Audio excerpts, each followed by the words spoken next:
dive into where we have it, where it started, where it spread, where we are now, a little bit of biocontrol that we've done in some residential areas. And then I'm going to end it with a little bit of genetics, and I mean a very little bit of genetics, and identification guides that y'all could pick up right when y'all came in. Okay, so the first thing, this pest is extremely tiny. If you look right here, here are 3 thrips. This one right here is chili thrips. It's very tiny. This one is echinothrips. And then here's Thrips parvispinus. This thing is about the size of the end of a pencil. It's 1 millimeter, extremely tiny. So if you look right here, this is like a 30X looking at it on a leaf, and that's it right there. So the first thing is this thing is very, very tiny. It's really difficult to control because about half of its life stage is spent in a hidden condition. So for the first, it has a very, very short life cycle. Down in South Florida, they're reporting that it will reproduce from egg to adult in 12 days in that hot temperature. Here, it's about 13 to 14 days. So you're going through a generation time within a spray, basically, unless you're spraying every week. So these eggs are inserted right here. You can't control them right there. They're inside the plant. That'll last about 5 to 6 days. So that's almost half the life cycle right there. Then it'll go through the first instar and then the second instar. These 2 life stages right here take between 5 to 6 days. So 5 to 6 days, you're going to be able to control them. 5 days, you're not. And then it goes right down here and pupates. It's either in the soil in a prepupal stage or a pupal stage, and that lasts a couple of days. This is what they look like. This is actually echinothrips. We're not really sure where they pupate. We're pretty sure they pupate in the soil, but we don't have any definitive research that absolutely says that. So then you go over here. This is a female. Females are dark. It's a millimeter. This is the male. It's a half a millimeter. And this thing looks like a lot of different other insects. There's a lot of thrips that are just, beige. The adult lasts 6 days. The female lasts 9 days, and she has about 15 eggs, about an egg a day. That's not that funky, but it's going in such a fast pace that if you don't scout and you don't catch it, you're gonna get into another generation. So it's very tiny. It's protected a lot of the time. It reproduces very fast. They're very skittish. Chili thrips will hang out on the leaves and you can see them in scout form. These guys aren't. They take off. Another reason why it's very, very hard to control is it gets on a whole bunch of different plants. It's split about equally between vegetables and ornamental plants. So if you so we did a literature search, a worldwide literature search, and I'm very visual. So I just put them all in alphabetical order so I can keep them. So I'm just going to go through all the host plants there. Well, not all of them, but it's a pictorial. So can I go back? It's not going to let me go back, is it? Well, okay, a lot of host plants. They primarily like Diplodenia that y'all will be worried about, and gardenia. They like mums, they like vincas, they like scheffalera, they like mangoes, eggplant, they love peppers. They get on trees, they get on mangoes. So right here, this stops the 39 from the literature. So we pulled out 39 from the literature, and I'm just adding on as we find them in Florida. I suspect that host range is going to expand as they are introduced to new host plants that they haven't seen before. So we found it on Plectranthecus, vinca, ficus. This is Ruellia. This is actually a Ruellia hedge in front of a CVS store in my county, St. Lucie County. Can you see where this thrips is on anywhere in this picture right here, this square picture? It's actually on his thumb. These things are very, very, very tiny, and they're very fast. Why isn't this moving? Okay, what have I done? Come on. Okay, there it is on a hair right there. Okay. Okay, so if we look at the timeline from where it started, we first detected it in greenhouses, and then it spread to landscape, and then it spread to vegetable fields. So the first detection was in June of 2020. They found it in Hoya and Anthurium in Orange County up there in Central Florida. That's actually Lance's county. Then they found it in the next year in Capsicum, or in September of that year in Capsicum. Then they found it in the same county in a greenhouse in Ficus. So the first year we knew that it had a very, very broad host range. It was on 2 ornamentals, a bush, and a vegetable transplant. In the year of 2021, they only found it in Anthurium. That also was in Orange County. That makes sense. That was COVID. So nobody was out selling or anything. But in the first quarter of 2022, things really started heating up. We had 5 hits in Gardenia, in Homestead, Miami-Dade.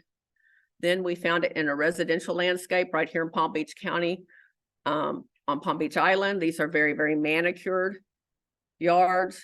They don't spare any expense over there. These were in established gardenia hedges. We're not really sure where they came from. We found it again in June. We even found it again. So there's like 3 landscapes in residential. So it's established in Palm Beach Island. Then in August 4th, we found it in Lake County. And then the Monday after Thanksgiving, we found it in a vegetable field, also right here in Palm Beach County. This was the detection that kind of lit up the ag community. This guy lost a lot of money with this detection. Then I'm just going to go through and list where the different counties and the hosts that we found them on for the next year. So we found them in Indian River and Milkweed, Osceola. We found it on citrus, then St. Lucie and that Ruellia hedge I showed you. Martin County, another pepper field. Broward County, pepper, Collier, Gardenia, and then all these other counties we found them with dipladenia. So then it just really started taking off. We went to the landscape in Palm Beach Island. We have a predatory thrips that does a really good job on chili thrips, echinothrips. We wanted to try it out on parvispinus. This is Franklinella vespiformis. We released him. This guy's quite big. This is the immature stage. Looks like he's got a little belt on. He is a ferocious eater. He eats all kinds of things, but he really likes thrips and he really likes whiteflies. We made 4 releases, 2 in May, 1 in June, and 1 in July. The hedges look great. They made a really big comeback, but it was really short-lived. We ran out of predators. These are not commercially available in the United States yet. We're stripping Lance's colony and trying to do research at the same time. We do know that these guys will, you can supplement food with Artemia cells. These are sea monkeys, that you give your little kids, and they do really well as supplemental food. We're going to look at like maybe sprinkling them like a salt shaker on the hedges. They did make a comeback. This lady, this is her backyard. This is her front yard. And she said she had gardenias for the first time in 2 years. So I'm suspecting that this has been here longer than we know. But you can see these are well established. These are probably 20, maybe 25-year-old gardenia hedges. We could find nothing that it could have come in on. And all the residential houses that we detected this in, pretty much exactly the same. No, that was another. Okay, so John wrote a grant for FNGLA with Lance Osborne, myself, and Dr. Ahmed. We wanted to look at where exactly this pest was in Palm Beach County. This is Johns County. So we surveyed 14 stores up and down the I-95 corridor. We looked at 17 host plants. So what we did was we took that worldwide literature search list and we overlaid it with what might be in Home Depot at the time, made a list, and we checked every single one of those every time we went into a store. We checked 14 stores.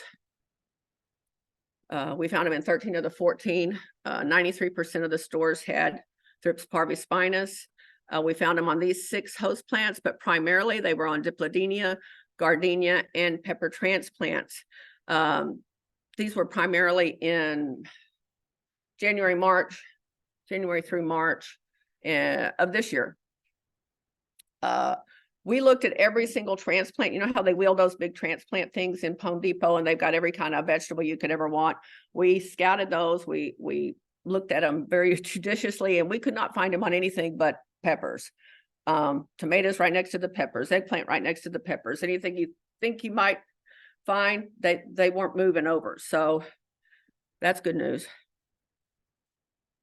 So then we wanted to look at North Florida, because at the time, that's where this red line was the northernmost boundary that had been detected. And we felt like that it's probably farther distributed than that, since we found it in 93% of the Home Depots. So we went north to Marion County and looked in Ocala. Then we went up through Alachua and Gainesville, Columbia, Lake City. Then we took the I-10 corridor over to Duval, hit Jacksonville, went up to Nassau and looked at Yulee City.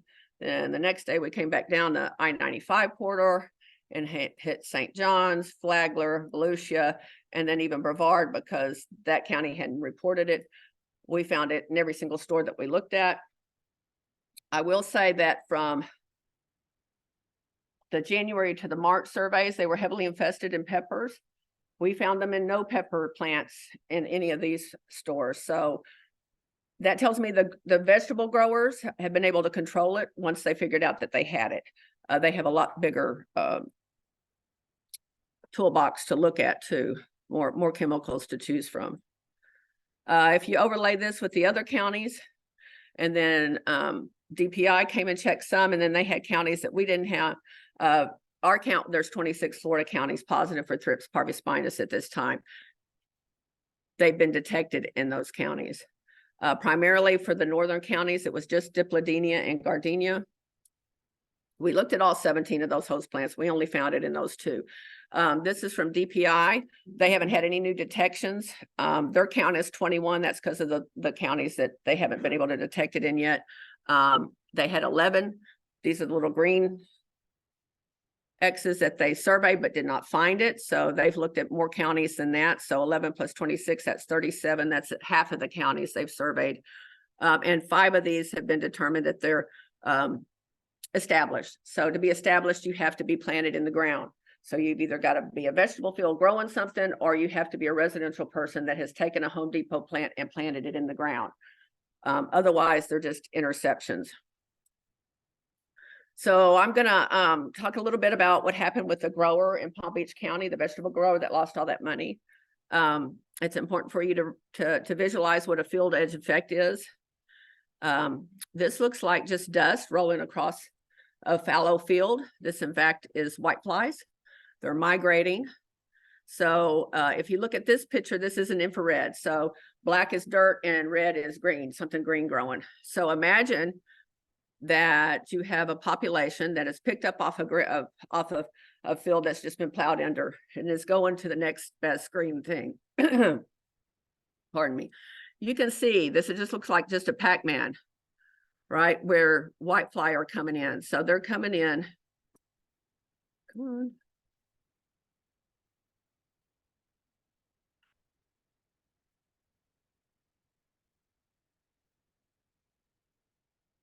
Okay, John, I've done something to it. I don't want to annotate. Now will it let me? You trying to draw? No, I'm not. I do not want to draw. Okay. I just want to go very forward. conscious of the bar down there. Okay, that might not have been a good thing for me. That's the problem. Okay. Okay. Okay, thank you. Okay, so this is the mid-90s where whiteflies migrating in. Here's the migrate, they're coming into here. So vision this when I talk about the next slide. Okay, so this is the timeline for the pepper field. This is the Monday after Thanksgiving. A scout brought samples to Dr. Ahmed and I down in the Horticultural Research Center in Fort Pierce. They had thrips that they thought might be Thrips schultzii. They had had a virus problem with this before. So they wanted to make sure what they were. So we looked at them and we weren't convinced that we were identifying them correctly. So we sent some to DPI. They came back on the 7th and said, yeah, they're Thrips parvispinus. So they didn't look the same to us. They looked a little different than the ones that were at the gardenia. So we jumped in the car, went over there and collected some from the gardenia, went to the field and collected some from the field so we could compare them head to head. Then we sent them to DPI and to APHIS to confirm that. These are the plants. I've been doing vegetables for since 98. Used to be a field entomologist with FMC Corporation. I had never seen plants like this since I was in the desert in 95 with whitefly. Every single one of these plants was infested, and they were heavily infested. So to me, and it was all on one side. So if you're on the northern side of this field, it looks like something came in like whitefly. Thrips don't migrate like that. They have to have a little bit of help. As you walk down the field, it got less and less, but they were still 100% infected or infested.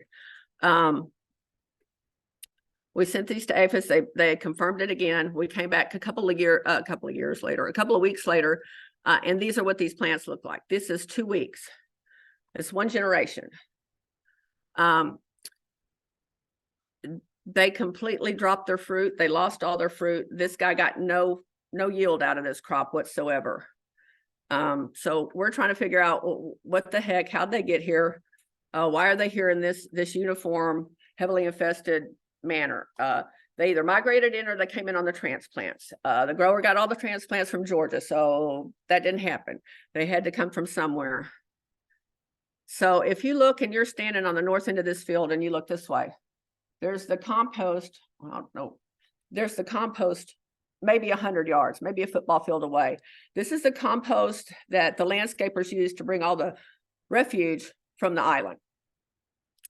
So we went in there and we identified 3 invasive exotic species. Granted, they were all scale, lobate, phantasma, and croton, but they were all invasive exotics, kind of proven to me that, yeah, you could do this, but how did they get from here to there? And we found no thrips. We found no thrips there. So then we went to the grower. There's a grower that, so if you look here, this is grower 1 standing on the edge of his field, right? There's the dump. Then we went to this other grower over here. Now he said he had had this thrip since Hurricane Ian. Right after Hurricane Ian, he got it. Well, that would facilitate the thrips going to his field. He wasn't, grower 1's probably best pepper grower in the county, in the state, maybe in Southeast. Very, very good, very clean, very manicured, very, the other guy, let his crops grow down, and then he would get rid of them right before he was about to plant again. So he's not doing any clean cultivation. So Ian came through in September of 28, on September the 28th. This is right after, this grower says he started having a problem right after that. Well, Nicole came in on November 10th. This is about 2 weeks before this other guy told us that he had a problem. So you're looking from here to here. If this came in here and then it sat in his field for 6 weeks and built up, and then another hurricane came through and blew it to this guy's field.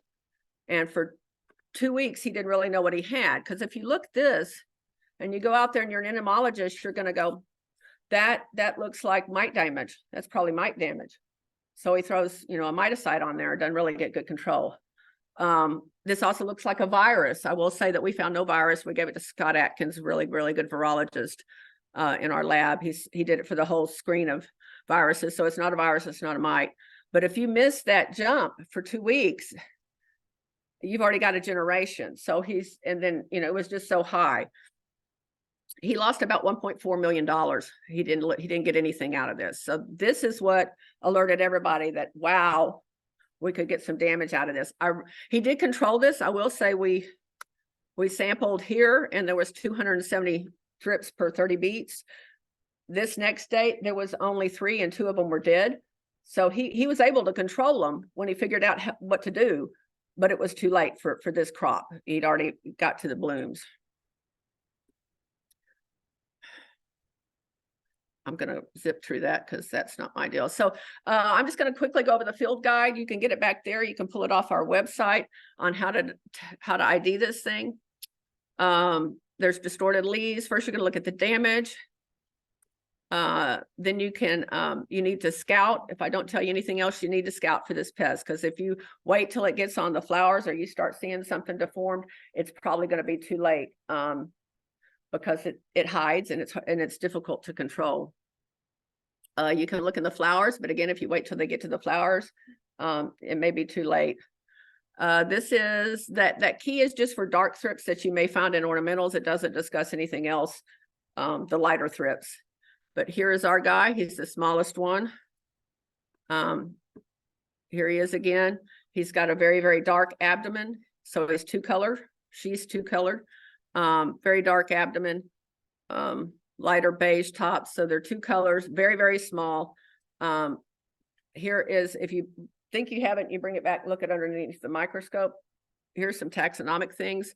For us in the field, what's been really good characteristic is this thing has got two spots on its antenna. This is held true for every sample that we've looked at and looked at genetically. All the samples that we're doing, we're barcoding them. I work a lot with cryptic species, whiteflies and chili thrips, which basically is a species, is a complex of species that look identical. You can't tell them apart morphologically, but behaviorally, they behave very, very different. This doesn't appear to be the case. Everything that we've sampled has been Thrips parvispinus. It's been identical. The genes have been identical. We've detected it in Georgia, North Carolina, South Carolina. We have samples from Colorado and Ohio that we're pretty sure. We haven't gotten a positive from APHIS yet. So it's in 5 counties or 5 states, 6 counting ours. Here again, you can see this is Thrips hawaiianensis. And you can see this would be one that may be in the flowers. So it may be, you know, at the same time as this other one, but it doesn't have the spots. It's got one spot and then it's dark.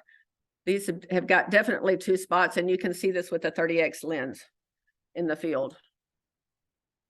Here it is. You can see it again. So bicolored, really dark, lighter colored, and the antenna. If you think you have it, send in a sample to DPI, or you can send it in to me and I'll send it to DPI. So basically the sky's not falling. There's effective treatments are available. Scouting is key. The vegetable growers, I don't think are going to have as tough a time as the ornamental growers.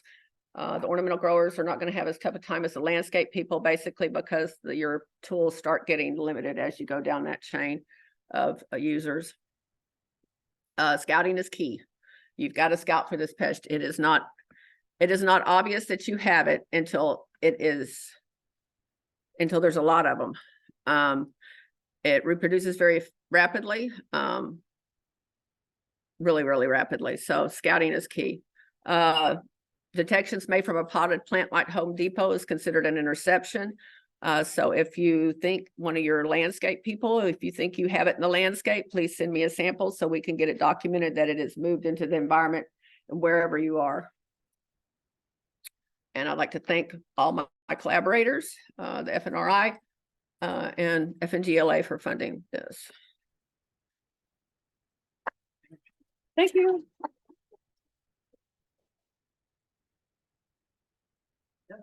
Yeah.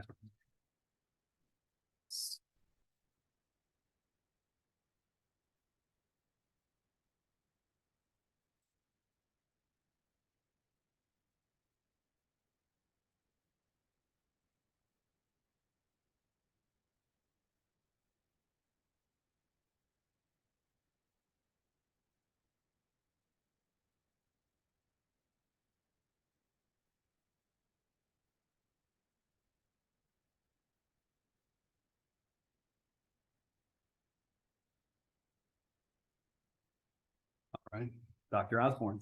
Thank you.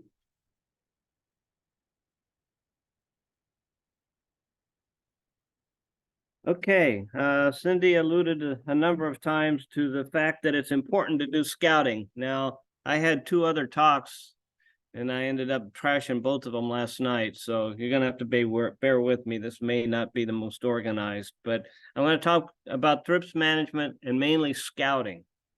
Okay, scouting is the key. I'm going to give you a kind of a anecdote to emphasize that do as we say and not as we do. This was a pesticide efficacy trial that we had. We put them in the greenhouse where we just had a very low level of thrips, and they were all parvispinus to our, at least what we thought. These came from a different greenhouse. Unfortunately, the whole experiment fell apart because the plants were infested with chili thrips, broad mites, aphids, a whole gamut of pests were on these plants because we didn't scout them. Okay, we should have paid more attention to what we were doing.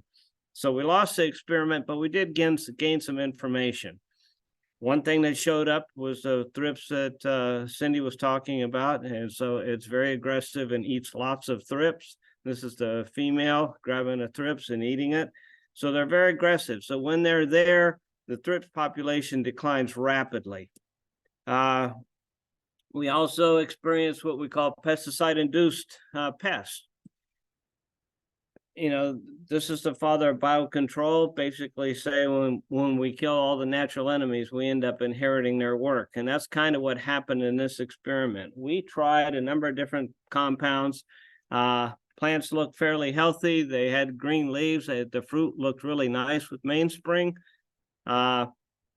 Pylon, it worked well. We had good control. There was a little bit of an issue with, I don't know if it's phytotoxicity or what, maybe just the beginnings of the broad mite population. Conserved worked very well. Sarissa worked well, but you can see in one slide, there's the leaves are kind of distorted. That was an indication that we had broad mites. But we had one treatment because we included it and we wanted to make sure that we knocked off all the beneficials in this experiment. And that was a Telstar treatment. Okay, Telstar was by far the worst. What we did is we killed all the natural enemies. So we think that during most of the experiment, we were getting control of the thrips and broad mites and other things with these natural enemies. Okay, so we had predatory mites, we had the Franklin thrips and a few others. This is so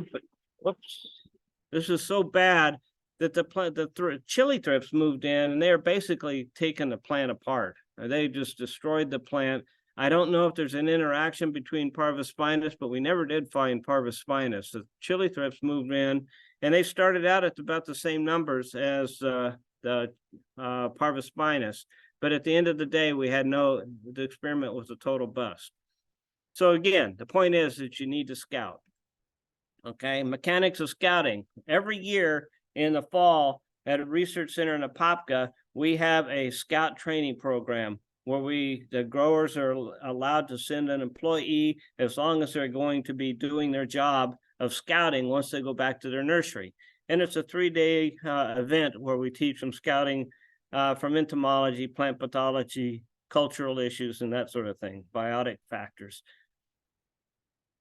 Okay, scouting includes determining what you need to look for, okay? You know, when it comes to parvispinus, there's certain things you need to kind of look for when you're trying to scout for them. How hard and how much do you need to look? You know, it depends on, you know, with the importance of scouting is ratcheted up with parvispinus, with regulatory issues and how quickly they can cause damage. Knowing what to do when you find something. So coming to courses like this, finding the links to the websites and all the other various pieces of information that we have out there and get posted regularly. Dr. Alexandra Reventhi, she has a website that's excellent, and she's doing a lot of the management and the chemical control work, and you'll hear from her later. So there's a number of different places where you can get good information. We're getting it from Canada. We're getting it from Europe as well. Where to get help? You need to know your county extension office. You need to know who might be able to help you with issues depending on what kind of crop you're growing. And you need to know what kind of records do you need to keep. You know, with parvispinus, it's kind of yes or no. Do you have them or not? And then we'll talk a little bit. This thing is getting annoying, this banner here. Determine what you can do to prevent a problem that actually doing it. Okay, we have people that may put great game plans together, but they don't always follow through on them. Constantly checking to see if you're following your plans. Check a list, you know, have a checklist of inspections so that you know you're keeping on top of it. What happens in a lot of nurseries, and I understand, is that the people that are doing the scouting often also have other jobs. And if it comes to shipping, they may get pulled from scouting to do the shipping, and they never really get to do the job that they need to do. So you have to have dedicated scouting teams. You need to communicate all of this to everyone in the nursery. You need to reward the workers for participating. So if they see something, they report it so that you can, they can save you a lot of headaches and a lot of lost product. Now, I come from this because my wife was a scout for 30 years for Herman Engelman's. And so these are tips that she's come up with as well. Determine how you might be exposed to new problems, okay? Importation of new plants. You bring in new plants. Grower in Apopka is almost certain that he was sent some Hoya for testing to see if there would be a good crop for him. And I'm pretty sure that they came in on that crop. Landscape plants around your nursery. You really need to make sure that you're not basically having an insectary right outside of your nursery. Make sure that you don't have flowering plants that are good hosts. You certainly wouldn't want to plant a gardenia hedge around your nursery, okay? Because you would just basically shoot yourself in the foot. Exposure to other companies' plants. Sometimes when you're shipping, your plants may get stuck in the same container and go to one of the big box stores, and you may be guilty of having thrips on your plant, but you had nothing to do with them. They left the nursery clean and they got infested in transit. Pet plants. You need to make sure that growers, they always have plants in a greenhouse or in the nursery that they brought in from home to rehabilitate them, those types of things. And they aren't always taken care of. They may not be treated. And so we find that pest problems always start to generate in those pet plants. We have some nurseries, and this really hit us hard when the chili thrips was around, that they would bring their plants back from box stores that would complain about the damage to them, and they'd bring them back to their nursery to rehabilitate them, and they ended up infesting their nursery with the thrips. Okay, so imported plants, these are often no telling what's on these things. A lot of people in Canada have been working hard on dipping studies. We did it back, I don't know, ages ago with Maverick dips, and there's a lot of other information on using dips to control pests on unrooted as well as rooted cuttings. We have good data on mealybugs and whiteflies in dipping. Canada has good data on dipping in soaps and oils. Tissue culture plants, believe it or not, you can get pests right out of tissue culture. Okay, thrips and some of these very small mites can survive in these containers and can build up and can actually be spread. You need to have a quarantine area, which is what it says down there at the bottom. You really, when you bring them in, you need to isolate them for a week or 2 weeks to make sure that you just didn't bring in something, especially if it's a high profile plant that we know we're having problems with. You need to put it in a location or an area where you have good control and good inspection to make sure that, that the pest isn't building up and you don't introduce it into inoculate your whole nursery. Again, I mentioned about stuff on the outside, all these flowers, the growers having a huge thrips problem inside, and traced it back to a major problem out in the flowers. Again, co-exposure. This is a pepper plant in a greenhouse that the grower and the workers were growing hot peppers, and it was a problem. Okay.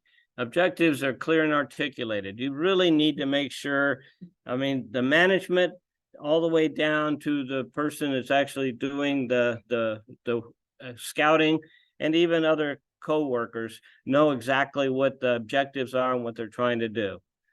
It needs to be done routinely and consistently. You need to divide the nursery into logical units and make maps of units to efficiently monitor and communicate issues. Okay, we have problems that you say, well, we found a problem, but you need to be able to go back to that area and see where the pest is established. And then when you make a treatment, you can go back to the same plants and inspect them to see whether or not it was efficacious or not. So you need to be able to track, treatments. Scouting, not only is it a process where you can find new problems, it's also the only way you can really tell whether your chemicals or your controls are working. Okay. So we also have many times where we talk to some of our growers, we tell them to just bring one of those plants out and put it aside and make sure that you get good coverage and treat that one plant and pay attention to it over the next week. Okay, you don't evaluate the pesticide application the following day. Some of these things can take days to actually work. Okay, and some of the materials for thrips are anti-feedants. It causes them to paralyze their guts, and they can't absorb nutrients, and so they basically starve to death. So if you go out the following day or 2 days or 3 days later, they may still be kicking around, but are on the way out. You need to look for at least a 7-day period. And if you don't have maps and don't know where the problems are, and you can't communicate that, you're going to have a problem. Define key plants. Okay, which plants am I having problems with? And so that you can go to those plants first and inspect them. Okay. Routine scouting, again, look for abnormal plant symptoms. Look for direct evidence of thrips feeding. Situational problems, meaning, okay, you have thrips screen on. Inspect it regularly to make sure that you don't have holes in it. Okay, that's the material is fragile, and we often see areas where animals break in or destroy it, gain entry, and so can the thrips. Just basic mechanics, walk a random or zigzag pattern through your nursery, select less healthy plants, because to see what might be, I mean, you're going to be looking for other things other than thrips, but you could have a root rot problem. You could have, if it's Western flower thrips, you could have virus. So you need to select plants that are showing symptoms. Okay. Look at new and old foliage growth, looking at both leaf surfaces. In greenhouses, walk every aisle, move to the bench, from bench to bench in a snake-like pattern. You have to do it at random. You don't want to keep looking at the same plants all the time so you don't miss something. Always begin scouting at a major doorway. This is where they gain entry. They come in either on people's clothing, or the doors are open and the tractors come in and out. In the field, it's the same sort of thing. Concentrate on plants that may not get treated appropriately, like at the end of the rows, or where you'll see somebody going down spraying and they may not walk all the way to the end of the walkway, and they may turn around and go back the other way. And so the ones at the end of the rows often get neglected, as well as pet plants and weeds. Nobody's spraying the weeds for bugs. And so that's one of the first places my wife would go to look when she walked into a nursery. Yellow sticky traps. I hate yellow sticky traps. But they do serve a purpose. But not all yellow sticky traps, not all sticky traps are equal. Okay. We tried to do something at the research center and develop a new trap. We found some major differences between yellow and blue in the same company. Beet boards, I'll show you that in a second. I was taught by probably one of the best entomologists that worked on thrips here in Florida, Dr. Joe Funderburk, that you need to have a beet board. He took me to a hedge that had thrips. I looked, I couldn't find them. He took a beet board and hit it once on a plant on a beet board, and we could see thrips immediately. Some people will use an aspirator. If you're trying to get them officially identified, you need to collect them and put them in alcohol so you don't move them out of the source, and so you can send them off to a qualified taxonomist. Indicator plants, I strongly believe in this. I think that we did some work trying to figure out which would be the best indicator plant for this particular species, and I'll show you some slides of that in a minute. You need to have the sticky cards just above the top of the crop. The jury's out on what's the best color, some yellow, some blue. It's very, very variable in the results that people are getting. And I think I found a little bit of a problem I'll talk about in a second. You need to look at them and take them down. Okay, this is useless. Okay, I'm not sure what, I mean, it looks like it probably fell in the pots and, so you can't tell anything from this. You need to check them on and get rid of them and put new ones up on a regular basis. This is a beet board. Basically, you can use a clipboard with a white piece of paper. They get pretty ratty quick, especially if the plant's a little bit wet. If it's got aphids, you end up squashing them on the thing. So you need to have something that you can clean off or cycle through. Oops, these aren't going. You need a good hand lens. Okay. Now we will hand out hand lenses at the end of the presentations today, courtesy of the FNGLA grant. They are adequate. But if you're going to do it as a professional, I think a 10X Coddington lens or a Hastings lens by Bosch and Lomb is about a $45 investment. But you really can't go wrong. They are much better than most of the hand lenses that you get at talks like this. Okay. Sorry, we're cheap. This is my biologist. She's looking at chili thrips on roses.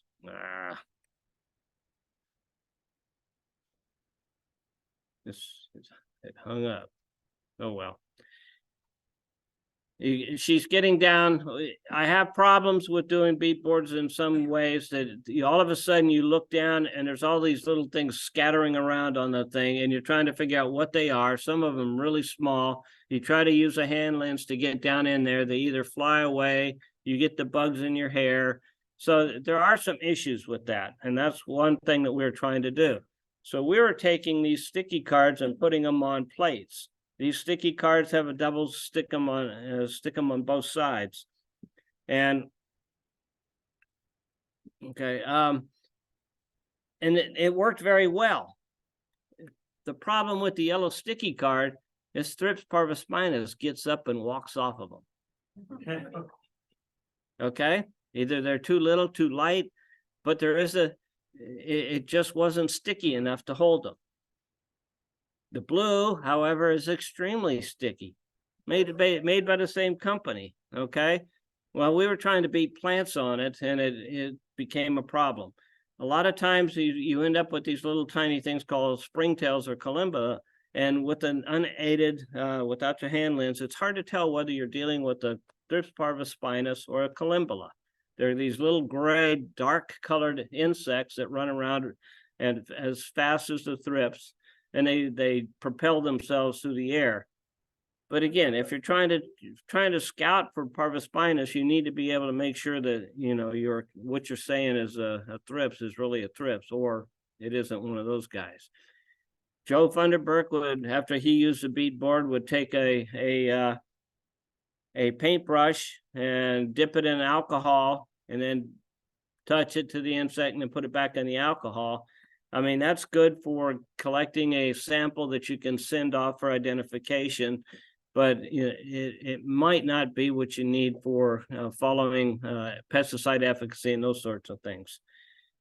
What we have here is, I'm trying to, you can see how sticky it is, okay? So it's still a work in process and progress, but you can see all the thrips on here. It did collect them very well, and it was very sticky. And I had on my finger at Thrips and I just stuck it there. So you have all these little things running around. You can stick your finger on them. Here's a parvispinus here. It doesn't really stick to my finger. So you go over here, get a little stickum, go over here. And then it's like taking a fingerprint. You just roll your finger.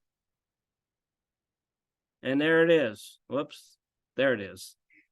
So, I mean, you can do it. It works well. We still have some, not bugs to work out. We have some issues to deal with. Okay, indicator plants. We have 3 plants that we're using as indicator plants. And what we did is we put these plants into a greenhouse that were infested with parvispinus. We took photographs of them every single day. And the damage became obvious on the 3 plants I just mentioned within 4 days. After 7 days, all these are the shots after 7 days. So this is a regular bean that you can go to Home Depot, or not Home Depot, Publix, buy a bag of lima beans and stick them in the ground. Within a week or so, you have a plant that you can use as an indicator. And again, the damage shows up very, very quickly on beans. It's not quite as good as some of the other plants like Asclepias. I mean, this is at the same period of time, and it just showed all sorts of damage. They really liked Asclepias. And so the thing is that the problem with this particular insect on something like Diplodenia and some of the other plants, Gardenia, Hoya, the damage doesn't show up immediately. Okay, they're hiding in the very tips. They do their feeding, and then they're off somewhere else. And those tips don't expand rapidly enough for you to detect that there were thrips there. By the time you see the damage, the thrips are gone. They're somewhere else on the plant or whatever. And so if you're trying to detect whether or not you killed them, it's very, very hard on some of these crops. So we're recommending that, if you're trying to see whether or not your chemicals are working, you might use some of these indicator plants, and then they spray them along with everything else so you can go back to see if it had any impact, because they're still going to be there. And these things, this is a pepper plant and the damage. After 7 days, we already have larvae on them. So you don't want to keep them in your greenhouse for too long, but you put them out, expose them, treat them, come back, take them to the lab or wherever and look at them. You have to have protocols established for if you find something, what are you going to do? Who do I report it to? How do we resolve this issue? You need to inspect your nursery with 2 goals in mind. Okay, one is prevention and the other is detection. You need to walk through your nursery and look at issues. Does this encourage thrips? If you have big gaping holes and they can gain entry into your greenhouse, or do you have a riparian area or a place where there's lots of weeds growing where the thrips can gain a foothold and then move into your crop? Do you have neighbors that might be growing vegetables that are prone, that are not disking them in or burning them down or getting rid of the refuse like Dr. McKenzie was talking about? Just kind of overview and think at it from a higher level of, is there something here that is going to increase my thrips problems? Torn shade cloth, thrip screen, broken glass, gain interest. Other pests can gain interest. Poor perimeter management. In some of these greenhouses, you can almost tell when you drive up to the nursery that you're going to find problems just by looking at how they're dealing with the plant disposal and weeds and that sort of thing. I don't know if security lights would attract thrips, but it certainly does attract other insects. An example of a hole in the screen. This is the example the University of California uses in their book. They're dumping their plants outside the nursery because they had thrips on them. Well, they're just going to fly back. At least a portion is going to fly back up and go in through the vents. Okay, so you need to dispose of stuff properly. And if it's an invasive species, regulated pest, you want to double bag it and put it in a dumpster. Okay, you need to protect the industry as well as yourself. You go into a greenhouse and you see this, you probably are going to find problems. Okay, nobody's spraying these weeds, so the pests are probably building up on them. This is what you want to see. Now, most of what I'm talking about in the scout training program and the IPM courses that we taught at the research center for a few years we use this as a text. This is one of the best books out there on IPM and managing pests and ornamentals and some turf. And it's just, I think it only costs about $35–40, and it's color photos. It's outstanding. And there it says, my brain is full. So I think my time's probably up too. Thank you.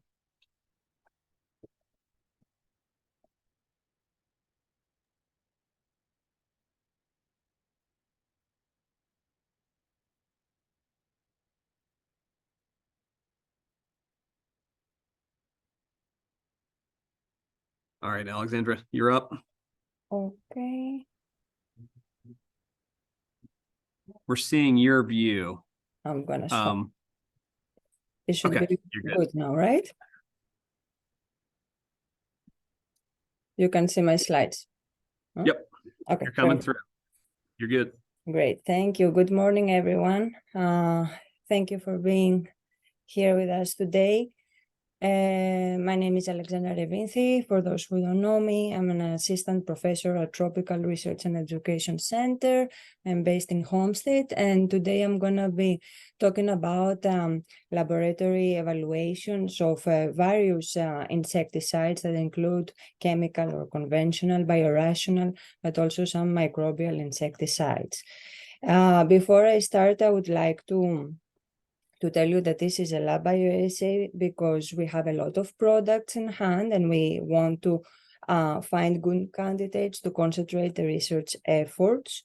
It is a lab bioassay that has limitations, but this is what we can do based on the fact that we have to work with a regulated pest under containment conditions. And I am interested in the efficacy of the active ingredients. I'm not endorsing any particular formulation or company product. And there might be more formulations than the ones that I'm gonna show you today of the same active ingredient. If you don't see a product listed in the tables that I'm gonna show you, it means that it has not been tested. So we already saw from Dr. Mackenzie the life cycle of the pest, and this presentation is going to focus on three stages of the pest. So we are going to target the adult stage, the first instar larvae, and the second instar larvae. This trial does not provide information on the efficacy against eggs, pre-pupa, or the pupa stage. As you heard from Dr. Osborne, it's extremely important to scout in order to see whether you have thrips on the crop. Another additional benefit that you get from scouting, you might also be able to see, in addition to the adult stages, larva stages, and then you get a better idea about the reproduction of the thrips on the crop. This is important because we will see that the products have different efficacy on the different developmental stages. So if you know how many thrips you have on the crop and what stage they are to, you might be able to make more informed decisions about management practices. So I'm going to start with the chemical insecticides, and this is the list of the products that were tested in the lab. These products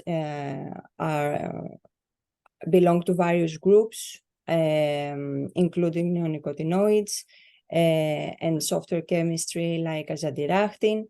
I have also included the site. You can see most of them are labeled for nursery and greenhouse production, but there are several products that can also be used in the landscape, but there are some that they are not allowed to be used in residential areas.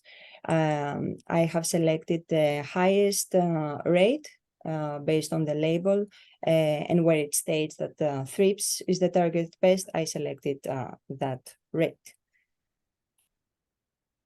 So we started the evaluation. We did two methods of directing the spray. I'm going to start with a direct spray. In this case, what we did, we worked with bean plants because bean plants are a good indicator plants, and this is how we maintain the colony. So we took leaf discs of a specific diameter of 24 millimeters diameter, and then we transferred either 5 first insert or 5 second insert or 5 adult Thrips on these leaf discs. And then using the water tower that you can see in that screen, which is an instrument that directs an application of a known volume, and we can calculate the amount of active ingredient deposited on this leaf disc. Then we apply the treatment directly on the thrips. After we're doing this, we isolated the petri dishes in an enclosed area in an incubator, and we scored the mortality of the thrips after 24 hours and 48 hours. We also, at the 48 hours, we scored also the feeding damage, and we did that by using a software, a free available software that is called ImageJ. Due to the constraints of time today, I'm going to show you only the results at the end of the experiment after 48 hours, which were, I can tell you, these were relatively similar to the 24 hours. There was no really a time effect. So on this graph where we see the first instar larva mortality when it came directly into contact with the insecticide, you can see the proportion of dead larvae over the different treatments. We have 4 different treatments: piston, expire, overture, and conserve, that stand out. They show they caused high mortality to the thrips larvae.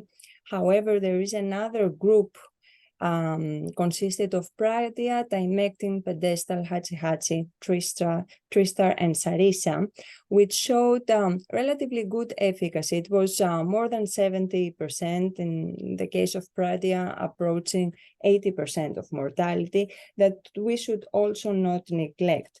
Because without saying, all these treatments that are in the box and referring to, they were significantly different from the control, which was the water treatment.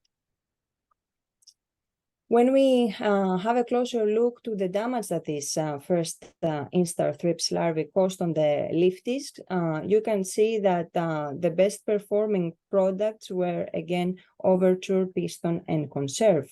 However, there was another group of insecticides that also had a significantly reduced feeding damage on them, and these were acephate, mainspring, expire, Sarissa, Tymectin, and Pratia. Just to visualize a little bit, you can see the control and survey, which were like the worst performing treatments regarding the feeding damage that the first instar larvae caused. And you can compare them to the best treatments, which were conserve, overture, and piston. You can see that in these 3 best treatments, we hardly had any feeding damage. Similarly, for the second instar larvae, similar graph, you will notice in this case that only 2 products showed potential for causing high mortality rates to the second instar thrips larvae, with piston being the best, followed by conserve. Regarding the feeding damage, we had more options. There were several products that prevented the thrips larvae from feeding on the tissue, and these include Tymectin, conserve, mainspring, Pratia, Sarissa, overture, and piston. And we also saw a relatively good performance of expire, acephate, and Hatsi. The visualization of the best and the worst performing treatments regarding feeding damage. You can see, of course, the control is heavily attacked by the feeding second instar larvae. You can see the merit, which is imidacloprid, right? It's a neonicotinoid. You can see that the thrips were not really affected by this treatment application, and Riker also had significant damage. When it comes down to adults that were directly exposed to insecticides, we had piston, conserve, and expire, causing the highest mortality of the adult thrips. And also Tristar showed relatively good performance with approximately mortality. However, the remaining of the treatments had caused significantly less mortality to adult thrips. The feeding damage caused by the adult thrips was significantly affected by the application of Expire, Conserve, and Piston, which were the best performing products, and followed by Acephate, 3-star Mainspring, Overture, and Thymectin. A visualization of the feeding damage of the adults, and you can see how the worst performing treatments, which was Control, Rycar, and Contos, had a lot of scarring, a lot of feeding damage in comparison with the best performing treatments, which was Piston, Expire, and Conserve. So that was the direct spray, and the direct spray had the idea, okay, they had the approach is like a more curative approach. If I find the thrips, can I really mitigate them while they are present on the plant? Then we performed an indirect spray, taking the residual. If I don't have thrips, if I spray, will I be able to protect the plant? That's the idea. So we did the same experiment, but in reverse. So what we did, we applied the treatments, but in this time we applied them on whole bean plants and we let them dry. And after they dried, then we cut the leaf discs of the same diameter, and then we introduced the same stages of thrips in the same manner. And we scored mortality again at 24 and 48 hours. And we also scored the feeding damage in the same manner. You can see here the incubator where the experiments were conducted. And I didn't mention that, but the temperature where we conducted the experiments was 27 degrees Celsius, which is approximately 8 degrees Fahrenheit. 1212 was the day length, and the humidity was 70%. So when it comes down to the mortality of the first instar larvae, when they have fed on a spray tissue, we observed that the highest mortality on this stage was caused by several active ingredients that include Expire, Piston, Conserve, Contos, and Thymectin. But we also can see that pedestal caused more than 75% mortality, showing a good potential for control of these larval states. Regarding the feeding activity of these thrips larvae, when they feed on sprayed plant tissue, we saw that Expire and Conserve were the best performing products, followed by Acephate, Sarissa, Contos, Mainspring, Piston, and Bradia. Again, the visualization of the feeding damage, so that you can see differences. Azazole and the control were the least performing treatments. So these were the treatments that they had the highest damage in comparison with the best performing treatments, Conserve and Expire. Second instant larvae. Again, Piston and Conserve caused the highest mortality, with Piston reaching 100% mortality of the second instar larvae. And also Expire caused approximately 70 to 71% second instar larva mortality. Feeding was affected significantly by Acephate, Expire, Piston, Sarissa, and Conserve. But we can also see that Mainspring Contos had a significantly lower feeding damage when compared to Control, Merit, Dalstar, and the other treatments. So I'm going to show you a few more leaf discs to see the three best performing treatments in comparison to Control and Merit, which is imidacloprid. Adult mortality also was significantly affected, reaching 100% in the case of Piston, but also Expire and Conserve caused high mortality rates, followed by Overture. Feeding damage was significantly reduced when Sarissa and Overture were applied on the plant tissue, followed by Conserve, Expire, and Piston. more pictures of the damage. As you can see, the damage caused by the adult thrips is really severe. Within 48 hours, they are able to destroy completely the leaf disc, but you can see how it looked in the control and in the case of fulcrum in comparison to the Sarisa and overture.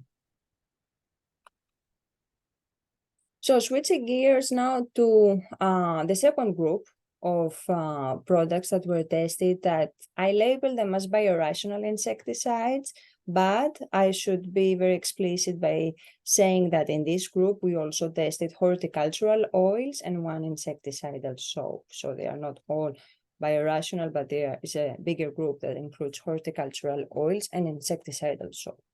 You can see the products here. Most of them are 25B exempt products. They are compatible with other practices such as biological control. They're more environmentally friendly, and they give us more options. Again, the same line of thinking. Some can be used in the landscape as well as in nursery and greenhouse conditions, and I worked again by testing the maximum label rate. We will start with the same manner. We are going to talk about the mortality caused by directing the treatment against the Thrips larvae. So when the treatment was directly applied to the organism, you will notice that the proportion of dead larvae, the mortality, is significantly lower than the previous graphs that we saw, which is expected. These are different products. However, we can see in this case that Saphoilex, which is a mineral oil, had the highest performance in comparison to the water control, but also Ultrafine, which is also another mineral oil, and Be Safe, which is the sesame oil, had also similar performance. This level of mortality, that is approximately 22%, it is higher than the mortality caused by azadirachtin-azazole, which was close to zero. So, feeding damage, similar graphs, and we can see in the case of Nuke, which is the citric acid, the feeding damage was significantly lower in comparison to the control, the Agropest, the Time Guard, and of course followed by the application of a mineral oil, Saphoil X, and the Boost Doctor, which is the garlic oil. Just to see a comparison, Control and Agropest, which is a combination of thyme and rosemary oil, had a significant damage on the leaf disc, and this is the leaf disc from one of the replicates of the citric acid, the Nuke. Similarly, for the second instar larvae, we have two products standing out. First and foremost, the Be Safe, which is the sesame oil, and Impede, which is the insecticidal soap. The feeding damage for the second instar larvae, when they have come directly into contact with the pesticide, was significantly decreased when Nuke was applied as a treatment. In comparison to the Boost Doctor. Boost Doctor is the garlic oil, Nuke is the citric acid. More leaf discs so that you get an idea of how the least performing treatments looked in comparison to the best performing treatment. Time Guard, which is a thyme oil, the Sierra Natural Science, which is a rosemary oil, and the control, which was simply water, had significantly more damage than the citric acid. In the case of the adult thrips, we see that the mortality caused to the adult thrips was much higher than the larval stages, which is something that is very desirable. This is one of the hardest stages to target. And we see that the mineral oil Ultrafine performed the best, followed by the sesame oil. When we see the feeding damage, we can see that the feeding damage was significantly decreased when the insecticidal soap and peat was applied, followed by the garlic oil, Bush Doctor, and also the sesame oil, Be Safe, and the mineral oil, Ultrafine, also had significantly reduced feeding damage. But as you can see, also the control in this case has a similar letter and it had damage as well. So we are not convinced that these products can actually prevent the adults from feeding. And you can see in the case of the Artegard, there is another oil that the damage was significant, similar to the control.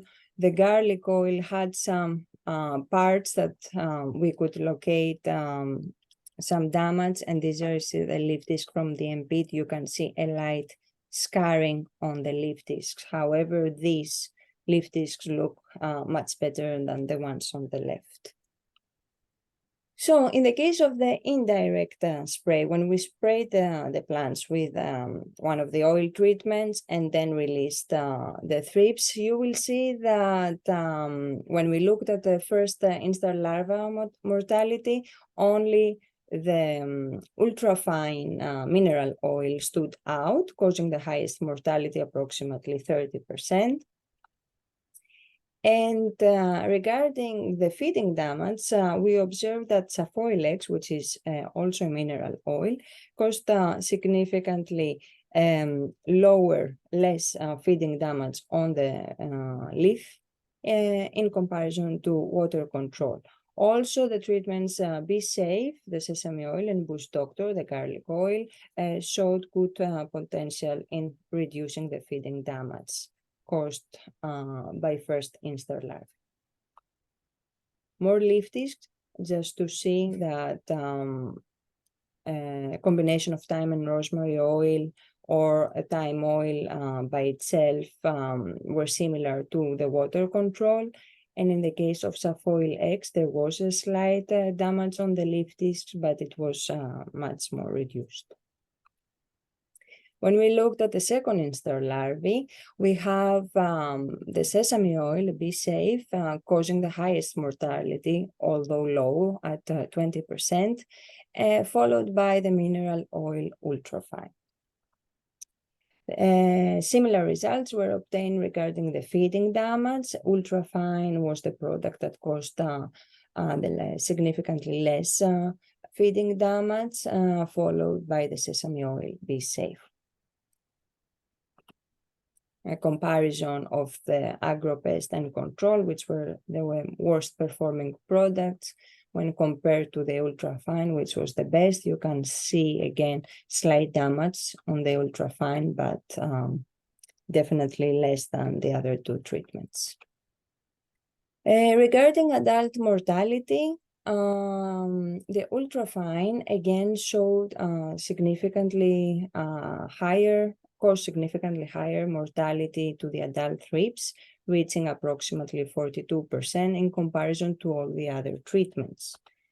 And that was consistent also in the case of the feeding damage, where ultrafine had least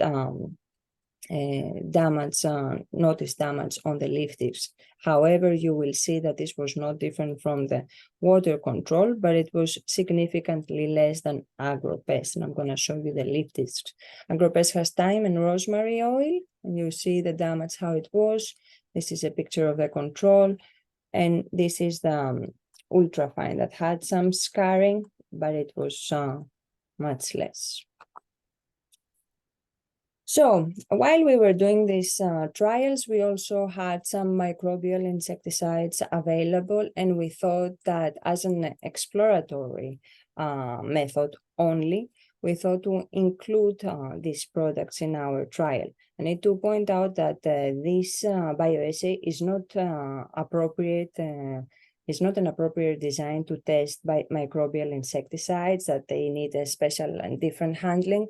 However, we wanted to increase our chances of getting more information and maybe better future guidelines for the research. So we tested these 6 products. As you can see, it's different entomopathogenic fungi, different strains of Bavaria bassiana, but also a formulation of the same strain, but a different formulation. We included Neisseria species and Metarhizium species, but we also had available one bacterium species that is more targeted. It targets more coleopteran pests, but since it was available, we included it in our trial. Of course, also here, water control was included. Since they are microbial insecticides, we had to modify a little bit the bioassay, in the sense we were doing exactly the same things for the direct spray, only that we did change the evaluation. So after 48 hours, we couldn't notice any mortality and there were no effects. And we were expecting this because these products require more time. So we took follow-up observations at 72 hours, 96 hours, and 144 hours, which is 6 days. And the feeding damage was scored after 6 days. So all the results that I'm going to show you for this particular trial is at 6 days. So you can see that when it comes down to the first instar larvae, we didn't have a product that's showing like a higher efficacy than the control treatment or any other treatment. However, we see a trend that the Bioseries EC, which is a Bavaria bassiana strain, it showed approximately 50, it caused 50% mortality on the first instar larvae. And when we looked at the damage that this larvae could cause, we could see that there were 5 formulations, 5 products: Metmaster, which is a Metarhizium anisople, the Botanicare, the Bioseries, both formulations, and the PFR 97. That had significantly less feeding damage than the Grandigo, which was the bacterium. They didn't, however, differ statistically from the control. And you can see the best performing, which was the PFR 97, how it compares to the control and the Grandigo. You can see that the damage was similar. When we looked at the second instar larvae, we see that there was a high mortality caused by Bioseries EC, which is a formulation of Bavaria bassiana, reaching more than 80%. However, when it comes down to the feeding damage, there were no treatments that were standing out in comparison to the water control, and you can see the feeding damage was pretty similar throughout all the treatments. Some more leaf discs to compare.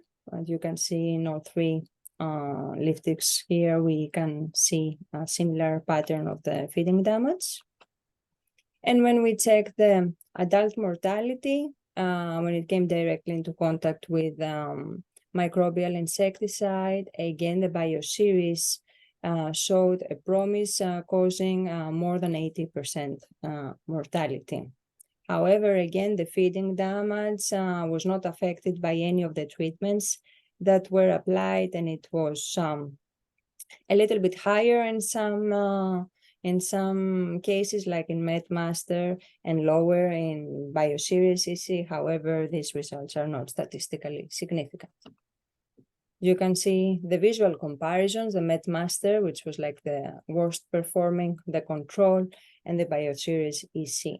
Yes, there is evidence for a lot of damage in the first 2 treatments in comparison to Bioseries, but the variation was very large. So again, for the indirect spray, we performed the bioassay in the same manner, but we had to change again the time steps where we observed mortality and feeding. So again, I'm gonna show you results that refer to the 6 days. And I promise I am about to finish, so I will not overwhelm you with more data. So in the case of the first instar larvae, when they came into contact with treated tissue, we see that bioseries caused close to 80% mortality, and it was the best performing product in comparison to water control and MetMaster. In the case of the feeding damage, however, we saw that the MetMaster performed better when it was compared to water control and the bacterium Grandivo. It was significantly lower. And this is how the damage looked like in these three treatments that they stand out.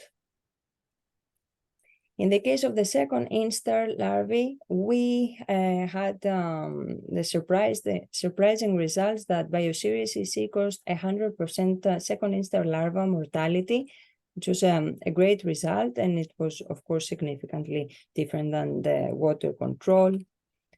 However, the feeding was affected more by the application of MetMaster in comparison to the water control.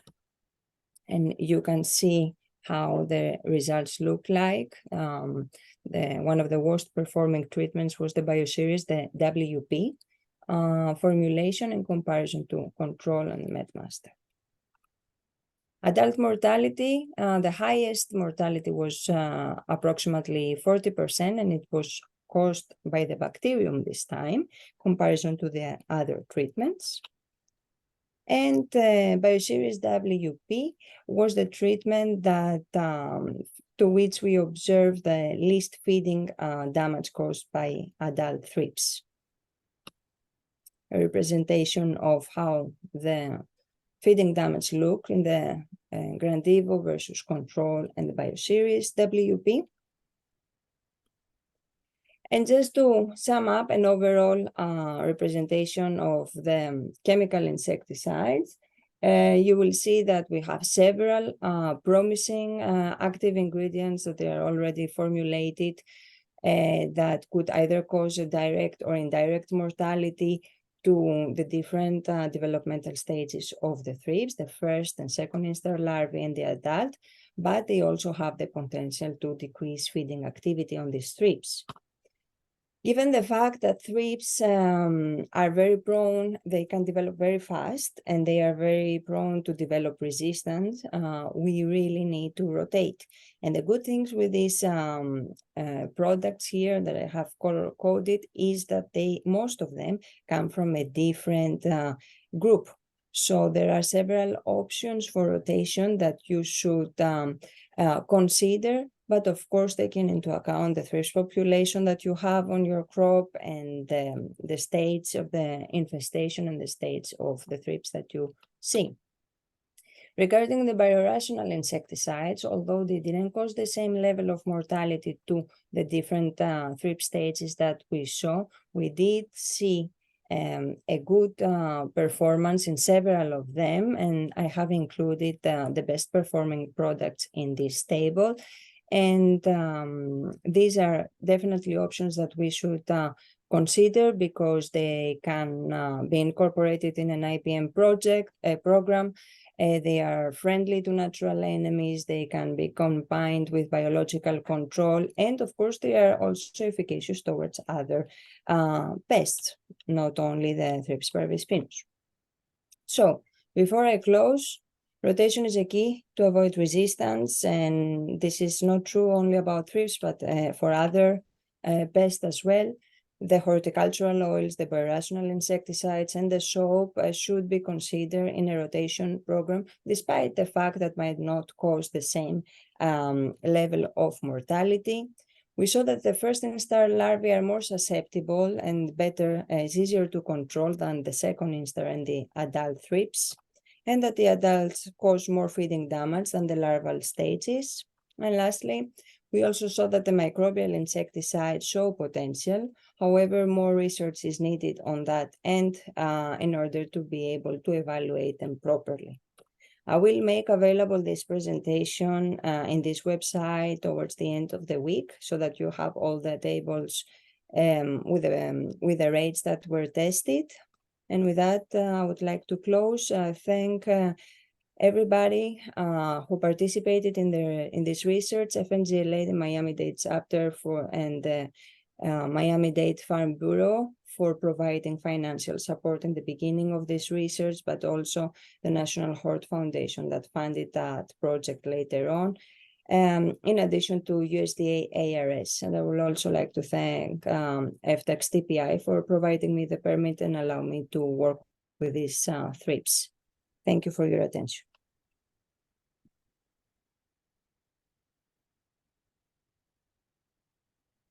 Thank you, Alexandra. I guess we're on the agenda. We are at a 15-minute break. So if you want to try and be back, we're a little ahead of schedule. Let's just keep to the schedule. I think 10:20 is when we'll be back. So gives us plenty of time. Thank you, Alex.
All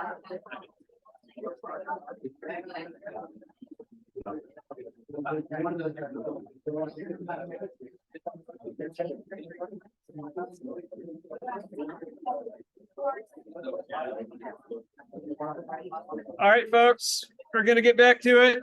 10:20.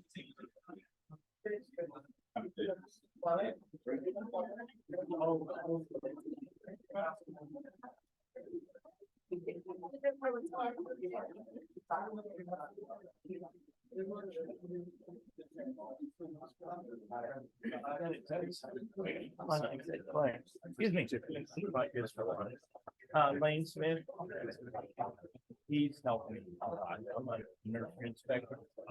I meet him at various nurseries. We don't set up meetings, but we run into each other. He taught me a lot about how to scout work. And he's been a great help to me.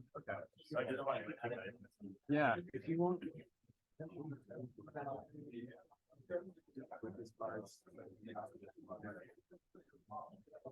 If you have any, I'll try and keep it. That name sounds familiar. Yeah. If you want to pass that along, I appreciate it. Yeah, okay, sure. Yeah, my nursery people that I see, one guy got wiped out with his, Yeah. his Pennsylvania, but I kept trying to tell him about what's going on here. The guy was crazy, you know. Yeah. You're throwing garbage out of the hand rather than burning it. Yeah, it's not the bad thing. Yeah, I don't need that stuff. I'll remind you. So, well, I passed all this stuff on. I'm glad this is going to be online. What I do is explore. I'm trying to, yeah, hopefully the sound will be okay, but. Oh, it is. So. And I forward this stuff and then I sit down with them and go through. All right, thanks for your help. Yes, sir.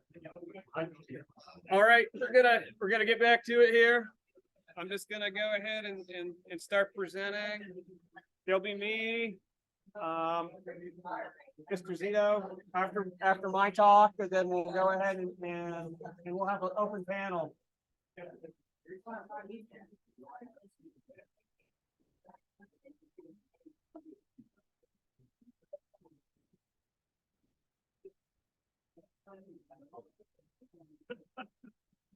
Okay, so this is going to be more of the landscape perspective on Thrips parvispinus. And so there's still a lot of the focus for the research so far has been much more towards the nursery side, vegetable production side. There hasn't been landscapes are very difficult to manage. They're open environments. So the advice that I'm going to give you here, your mileage may vary. I'm just letting you all know that I'm not going to go out on too far of a limb with a lot of this stuff, but there's still a lot of research that needs to be done. So I just want to highlight here real quick, the most likely thing that you'll encounter in the landscape that you might see, this is something from Dr. Osborne's slides, is this echinothrips. And you'll notice that it's kind of large as far as thrips go, but it's also very triangularly shaped. Whereas the parvispinus, the abdomen is very oval shaped. So that's kind of a key feature for being able to define them. And this is mainly for the female. The female is the one that is going to show up to the naked eye most easily. And they kind of stand out, particularly since they're so dark because of that, particularly like on some of the white flowers. And here's the distribution in South Florida that we're aware of in the landscape. It covers all, well, the main three counties. I know that it's like out in the landscape in St. Lucie as well, but for the Tri-County area, it's been heavily towards the barrier islands. And but I guess since the last time that we've presented on this, we've been seeing an uptick of it being inland as well. Some of the landscapers that I've talked to, they've been seeing it like in inland, Boca, Boynton Beach, those types of areas, places where the main hosts for this species can be found in the landscape that can be problematic. So what are those hosts? We've got gardenia, pinwheel jasmine, is a big one. That's one of the ones that we didn't know about that has kind of ended up being something that we found specific to Florida. Diplodenia. We've seen it on sea plum and citrus, but these right here are really the big ones. So you can see here the ruby, like the various families that are affected. This family Apocynaceae, I think is called the dogbane family. There's a lot of flowering shrubs and bushes that fit within there, and these are the ones that are kind of having problems. So, and here's some others in the landscape that it's been seen on: Ixora, hibiscus, dwarf umbrella tree, Asclepias, Realia, and Vinca.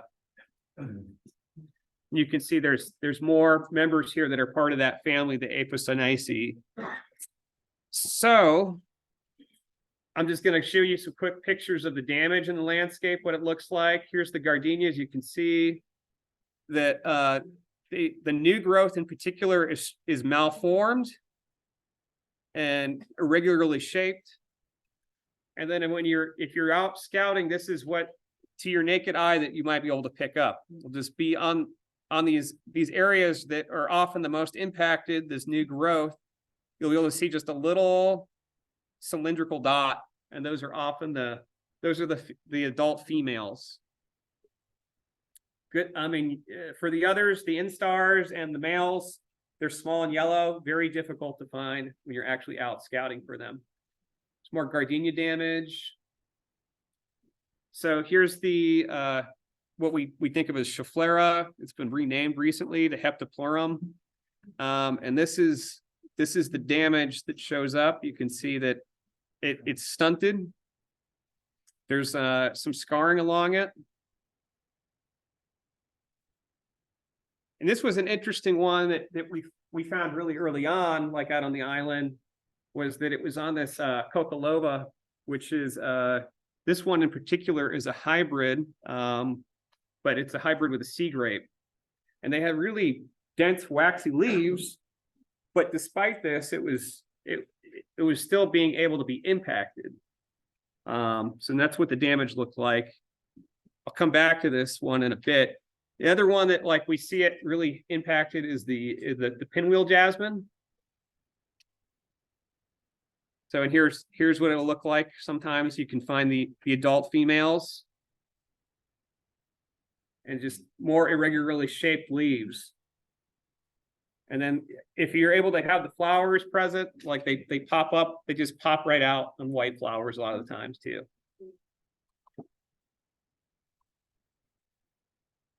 So going back to the sea plum that I was talking about, what do you all notice about the damage on this?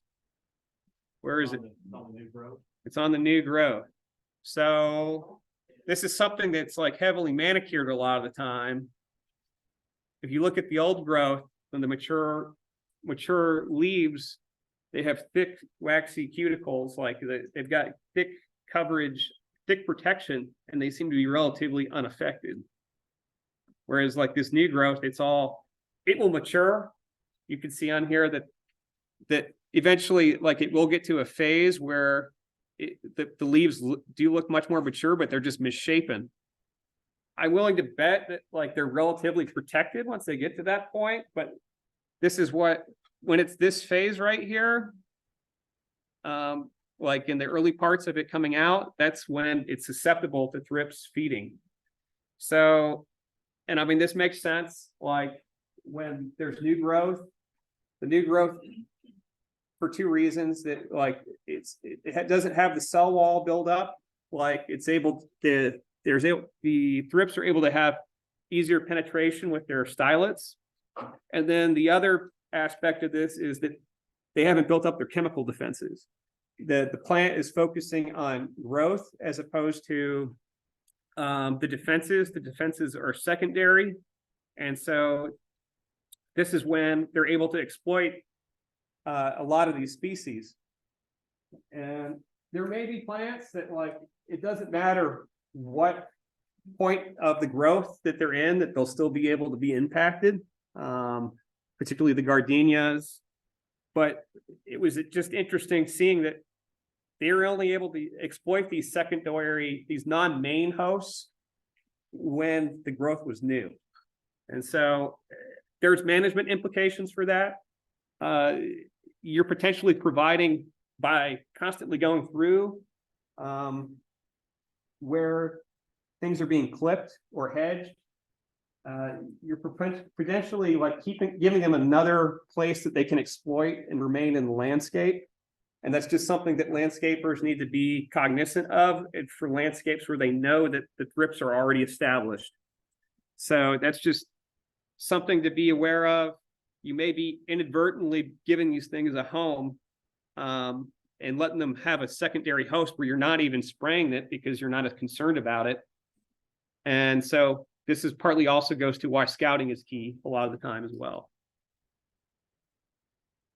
And so literally up the street from like ground zero, where we've seen a lot of these thrips issues. Here's some of the pinwheel jasmine. The gardenias up the road they're just decimated. These haven't been affected. These haven't been treated like a hedge.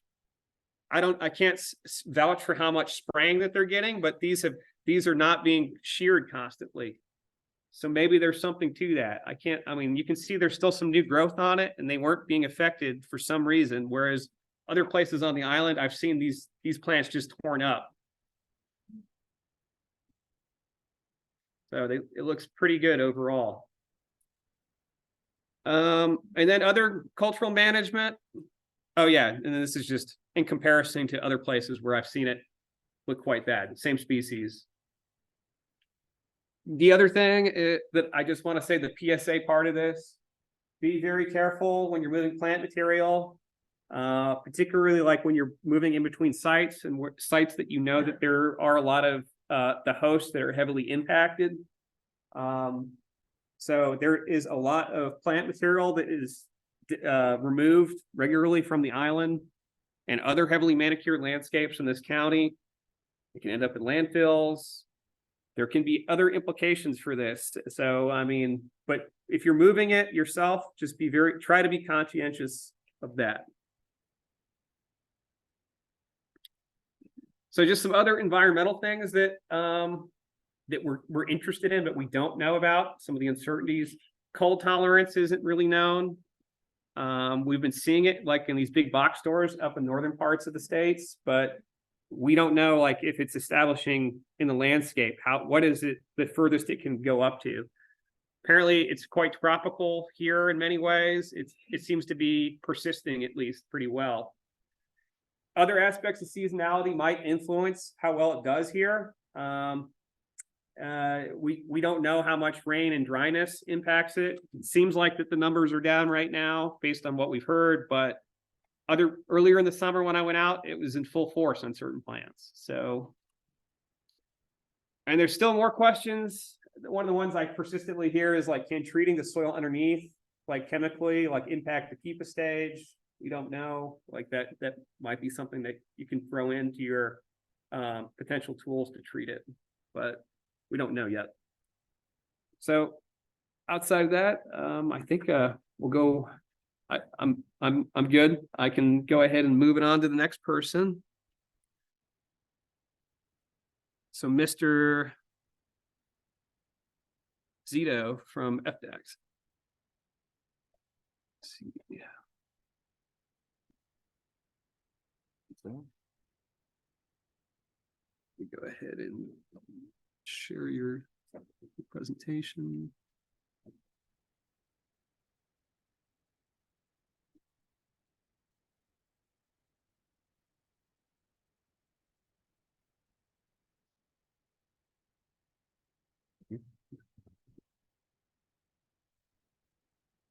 Will I press here just a second?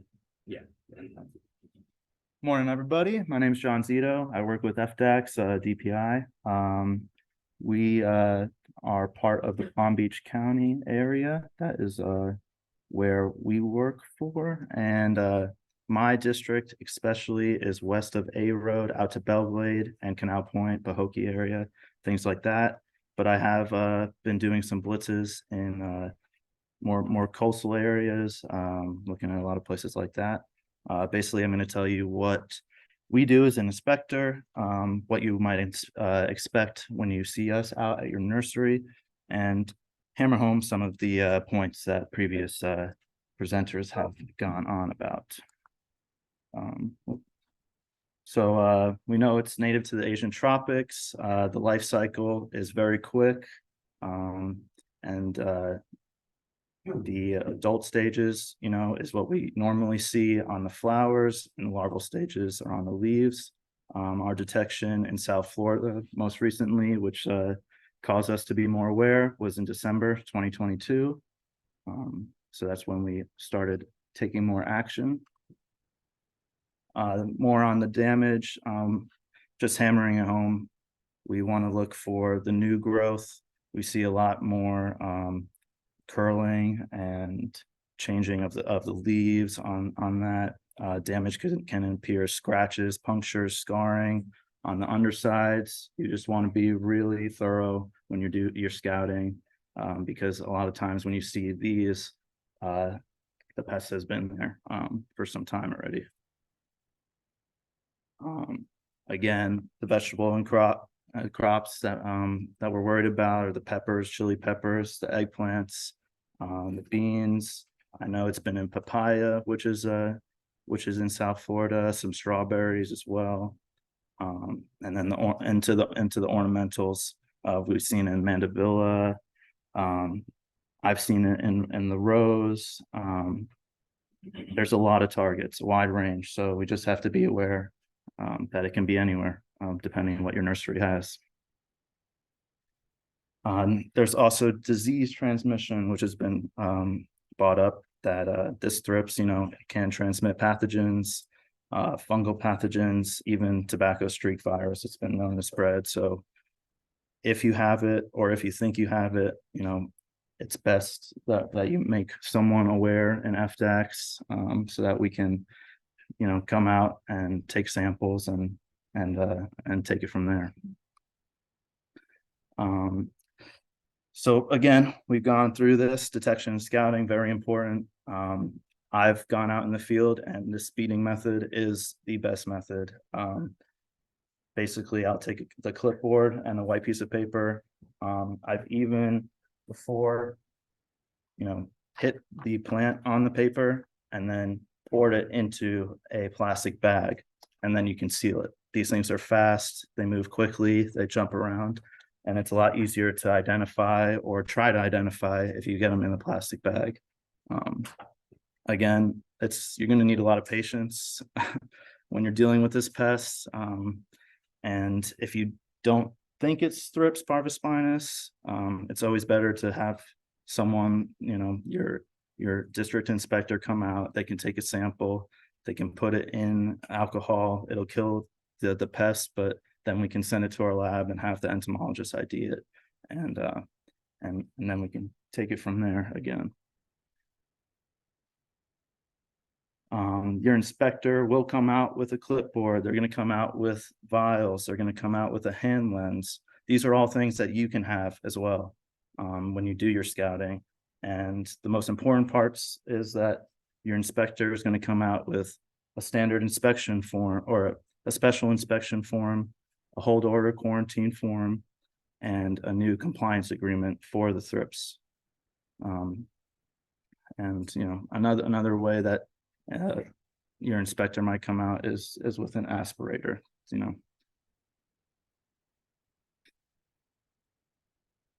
All right, just going on. Curled leaves, the growing buds, the scars on the new growth. This is what we want to look for from the previous presentations. The thrips, you can see on the flower there, the infestation you can see there, but they're going to be in the flower. A lot of times, the beating method is the only way that you'll see them, unless it's super infested. I've had flowers that you beat on the flowers, and then they come out, and then you'll see that there's really dozens in the plants themselves. Here's some more additional pictures. I have not seen them as infested as these lower pictures, but they can get like that, obviously. The thrips damage is noticeable once they get in and the life cycles go through. But yeah. All right, so the inspectors, we are notified of any detections and tasked to inspect the distribution centers and nurseries for signs of the pest spread. We've done blitzes of the distribution centers. I've been to Lowe's, Home Depot, and we look through their plants that they think have the thrips. We'll take samples and we can issue a hold order quarantine if we think that the pest is potentially the Thrips parvispinus. We send the samples, whether or not, we're not entomologists, so we take the samples and we make sure that they get a positive ID before we go further into the process. And I'll talk a bit more about the hold order quarantine form and the compliance agreement for the Thrips parvispinus itself in a little bit. So what do we do if the nursery receives a positive ID? So your inspector is going to come back out to your nursery or stock dealership, and they're going to go over with you a compliance form that we made, and we're going to have to fill and sign it out. There are 5 parts that are important on the form, and they go over a lot of what we've been going through. The exclusion of the pest, how to keep your nursery sanitized, the sanitation, what kind of inspections will happen in the future, how to train your staff to educate them about the thrips, to make sure that the nursery is recognizing, the basic signs and symptoms of the thrips. And then the 5th is the record keeping and traceability. If you think you have the thrips, or we are working with you and IDing and things of that nature, you want to keep all your records for a minimum of 24 months. And that should be made available to FDACs upon request.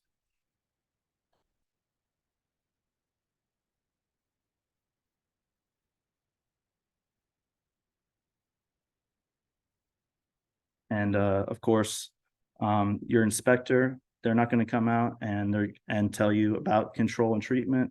You always want to talk to IFAS, and like the previous presentations have said, we want to discuss with the actual, people who have their PhDs and have been doing research about it, and make sure that the options are available to you, and take it from there.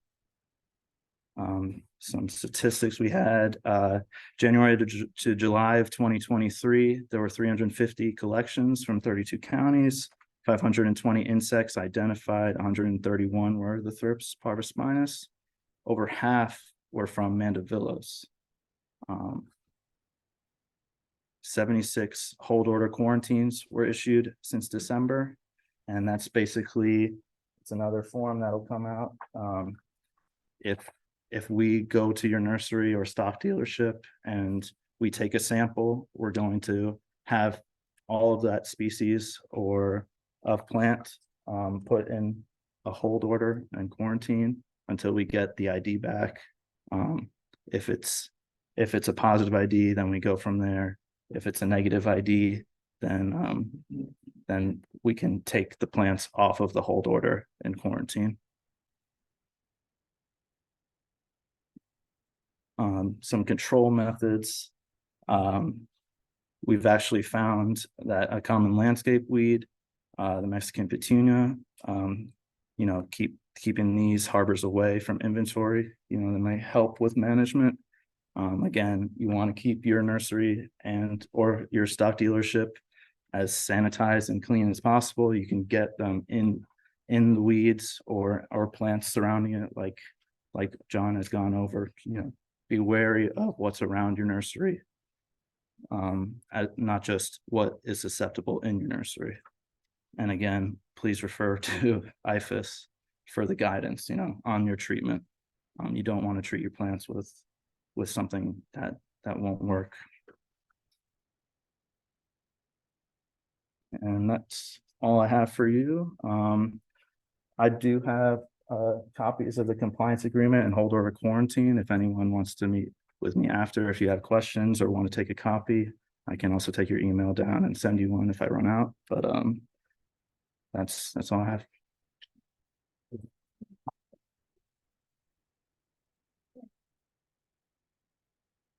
You want to, yeah, like maybe have them available in the back there. Yeah. Okay.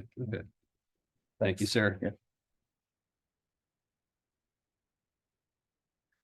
All right, well, we've got our panel with the folks from the industry side. And so, I mean, I don't know how what would be most comfortable if you all took a seat up here, and then you guys did you bring presentations too, or you just I thought it was. Yeah. I did, but I Yeah. have stuff.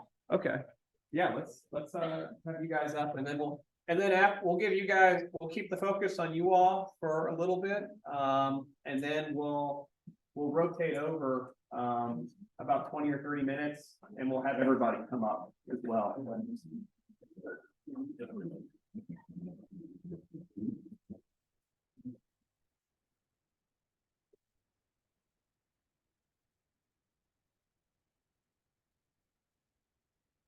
I was just being on there.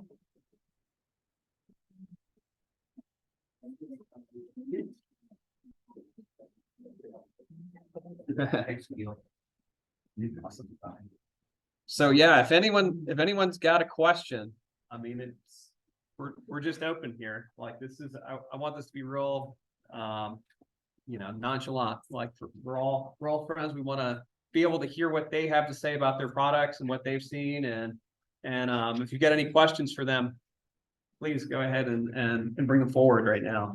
Maybe we should introduce ourselves. Oh, yeah, please. Yeah. Okay, so I'm Nancy Rexigo. I'm the field technical manager with Syngenta. And I live in Florida, but my territory is pretty much, Good morning. My name is Gilbert Del Rosario, and I'm with Corteva Agriscience. And so we're the makers of Expire and Serve insecticides. I'm from the other Orange County, California. But I do work in the turf and ornamental business for 11 years. Also with me is Brock Martindale, who specializes in the nursery and greenhouse market as well. And so I also serve as kind of a liaison with research and tech service with practitioners. Good morning, everybody. JC Chong. Probably among the three of us, I probably have the least experience around here. I joined CPRO in April of this year, but before that, I was with Clemson University for about 16 years. And right now, my role is the technical development manager for CPRO in the ornamental market. I live in South Carolina, but just like Jill and Nancy, travel all over the place. So if there's any issues at all, so every one of us would be happy to help you out. 3 to 3, are there any new developments, pesticides being developed other than what you have right now? And if so, when we might see them? I tell you, we'll have to kill you. We do have something coming, Syngenta does. We have mainspring, but we do have a new insecticide that will be coming out of the EPA in probably July. And so it'll be available for sale by, that next sales period. It does a really good job on thrips and mites. Weed beetle, things like that. So you'll see that probably 2025.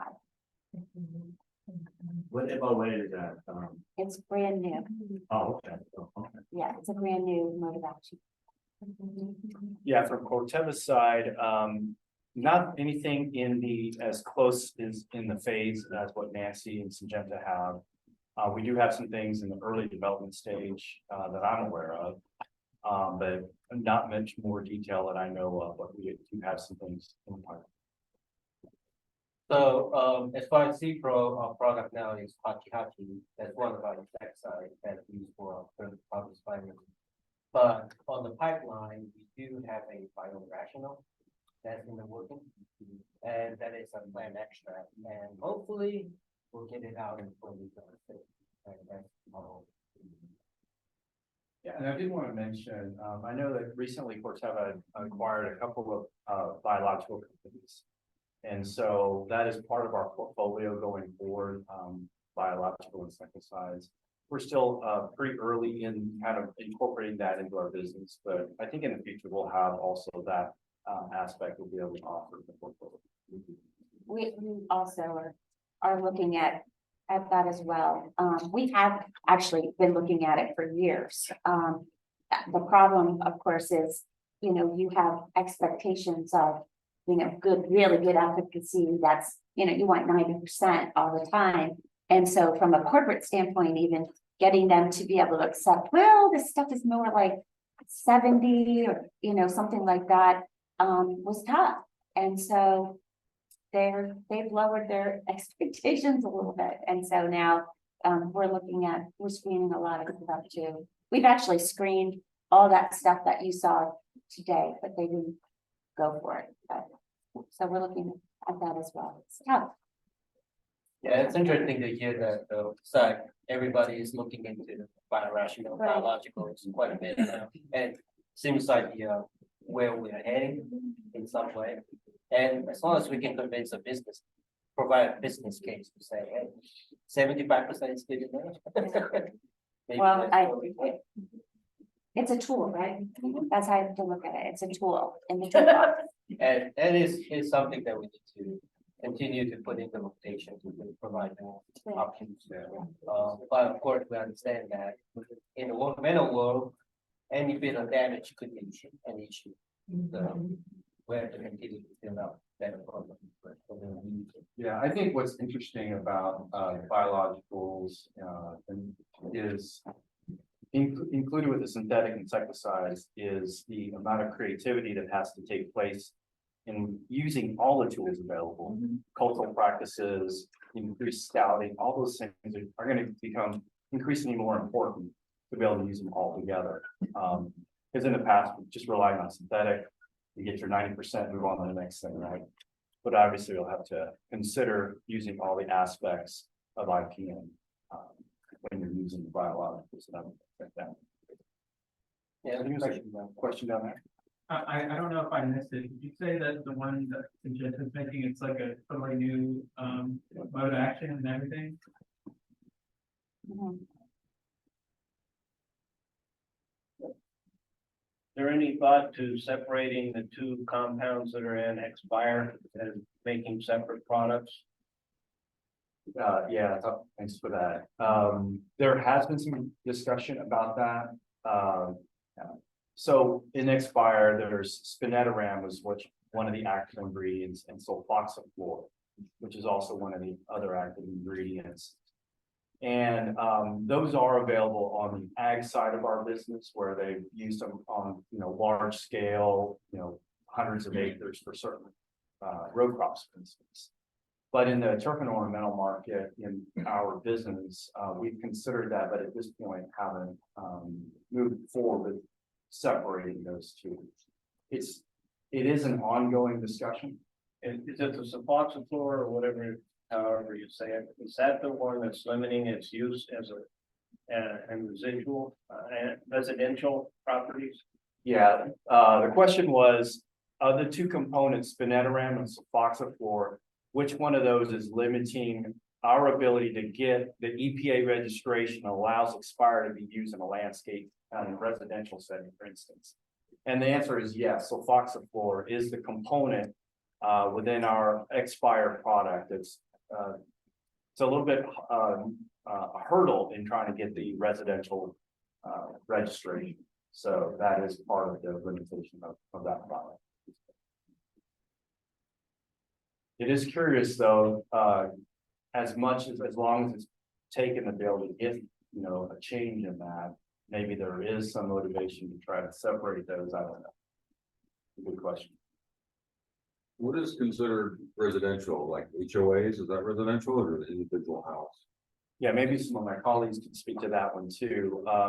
From what I understand, it's where you can have a dwelling.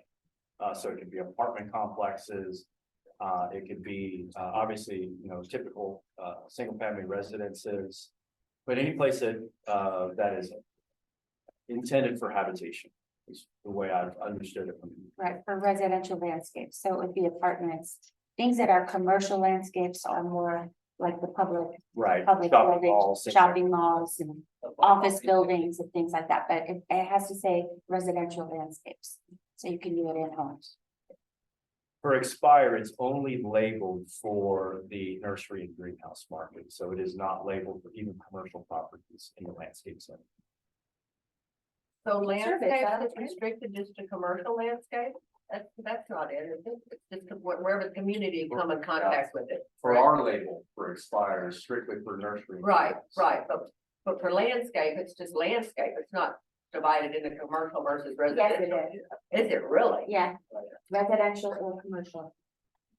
Yeah, very So specific. does that have to do with the applicator being? Or the, It's both the applicator and the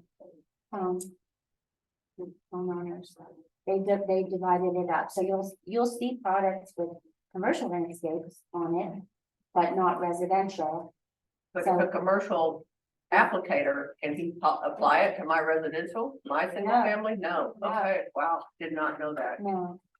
Well, no wonder they're having a hard time controlling it. Yes. So conserve, Conserve, so conserve has landscape on the label, Right. residential also. correct. So, and actually from the data and the things that we've seen, I would say, you know, you can have a good rotation program. You know, Conserve does a great job knocking down the adults. So the trials that were shown here and that were done were basically contact, right? Contact. A lot of these newer products like Mainspring, it doesn't have a lot of contact activity. It stops it from feeding right away. So they're like little bags of water. They have to dry out and then they die. And so at the end of the day, what do you want? You just don't want to kill the first, you don't want to just kill it. You want to have some residual there so they don't establish, so they don't stay, and you don't continuously have a problem and have to keep coming back. So you can have a really nice program with Conserve as a spray and Mainspring on our label. It's for both commercial and residential landscapes. I mean, you can spray it, but as a drench, it has like season-long systemic control for pests. And so if you look at that portion of the label, it's not a neonic, it's a 28, but you can drench it and it should last a longer period of time than just the initial spray. So you can have a program with that. There's some other products that that we saw today. You can also incorporate into your rotation some of the oils too. Hachi Hachi is also has a landscape label, so that could be for both commercial and residential. Question for you. Any chance that Mainspring may come down the prices so that nurseries can start drenching the products? I know. It's that, I argue for that all the time, trust me, because I came from your world. Yeah, I think they want to drench, you do, but it is cost prohibitive. yes. Well, I will tell you for the herbaceous material, although we've done a lot of drench trials with just for Western flower thrips and citrus thrips. It works great. Like it lasts, 10 weeks. So you have to, or at least 8, white flies like 12. You have Depending to, on the pest, it's gonna last. right, it's right. And depend on the size of the material. So, yeah, I mean, in the future, I can't say, but, I know, I I'm know, sorry. I think that's one request. A lot of nursery growers I work with, I like know. say the same thing. Mhm. I would recommend mainspring and say, hey, if you drench it, you got a pretty good residual for thrips. Any thrips for the most part. And then they all say, oh, it's expensive, you can't do it. Yeah. I know. And even getting mainspring in the plant right before the transplant, so get it in the plant, get it on as the drench. You know, well, that soil volume is a little smaller. It's a bit off there. You know. It has a plug size. Yeah, Once you get your absolutely. plugs there, doing the drench with that, and then you have your. And you have your residual. Well, again, remember it's the AI loading that gives you the residual. So if you're gonna drench a plug, you're probably not gonna get 10 or 12 weeks like you would if you were drenching a 4 or 6 inch pot or something like that. But you will definitely get that residual, that protection, but you gotta wait until it's fully rooted. Because it's all about the roots. The more roots you have, the more it picks up. And it just lasts, like when we first brought the product out, we kept learning more and more about this because, the more roots it had, the longer it lasted. So it's not like a safari or, thing where you can put a little and it leaches out. This doesn't want to move. So if you have to get it to the roots, but then you've gotten that. It's not translaminar where it's gonna go on the leaves. and Well, it's it's translaminar, but you really, for the need that movement up, you need the uptake. So certainly for the mandevilla, guys, drench that, use conserve, use avid or abamectin, hachi, you've got some tools. But the nice thing I think about it is that you have the contact, right? You can knock that baby down, the adult down. But what you don't want is the eggs that were laid to hatch and for that population to continue. And that's where the mainspring really gives you that benefit. So you have some tools. On the pesticide level, you can see a list of the plants as well as pests. I wonder if those are tested for each of the plants, and if so, can we get the results somewhere in your website? So I'm sorry, what are you asking? On the pesticide level, we can see like this pesticide can be used on these plants for these pests. Are you looking for tolerance, like phytotoxicity tolerance No, I think, you're looking for efficacy data for on Yeah. specific? every individual pest for every individual plant. Is it possible on your website to see that? That's it. Right, no, probably not. There's a lot of data, but one good place to look for it is actually the IR4 program. IR4 program, if you go online, if you go to the researcher resource, there's a database there that you can look at. Yeah. And you would download a lot of data that's generated by IR4. I'm just curious though, because if it's on, if the product, if it's labeled for, before all the tests were done on, Western flower thrips and citrus thrips and Eastern flower thrips, then it went to chili thrips, right? So now as we get new pests, we add things to the label. We're still in the throes of this new parvispinus, but, yeah, we have data on a lot of stuff, but it's, you can ask.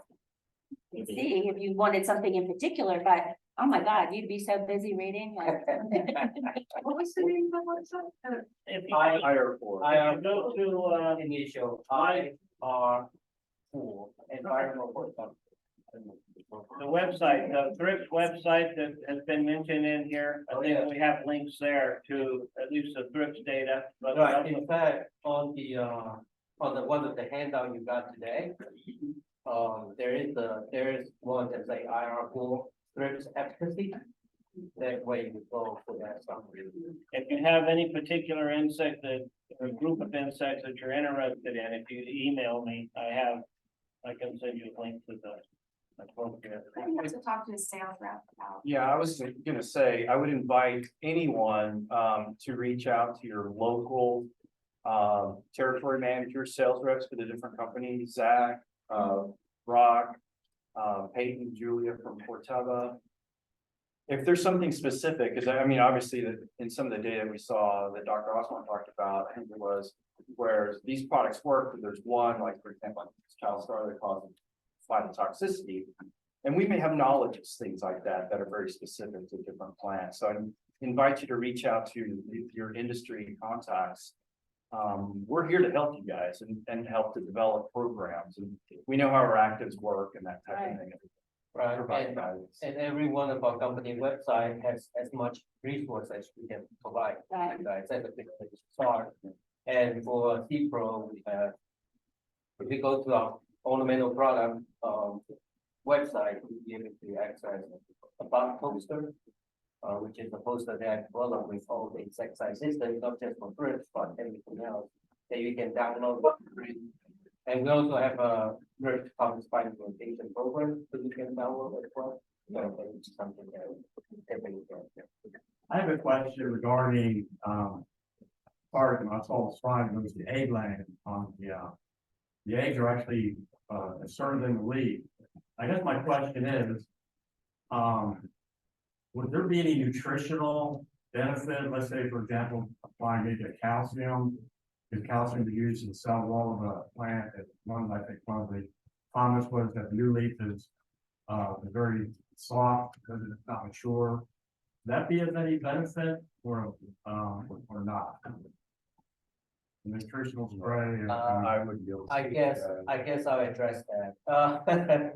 Before I joined CPRO, one of the projects that I did was actually precisely that, not on thrips parvispinus, but on Western flower thrips, which is applying calcium, in that case, calcium. Or maybe even silicone. Calcium and silicone, actually. We apply both at different product at different rate, just to see if it actually strengthens the cell wall and reduce damage. It didn't do nothing. Okay. It did very well. It does very well in controlling botrytis, but it doesn't do anything for thrips whatsoever. I know, and we go in there with high hope. That might work, but no.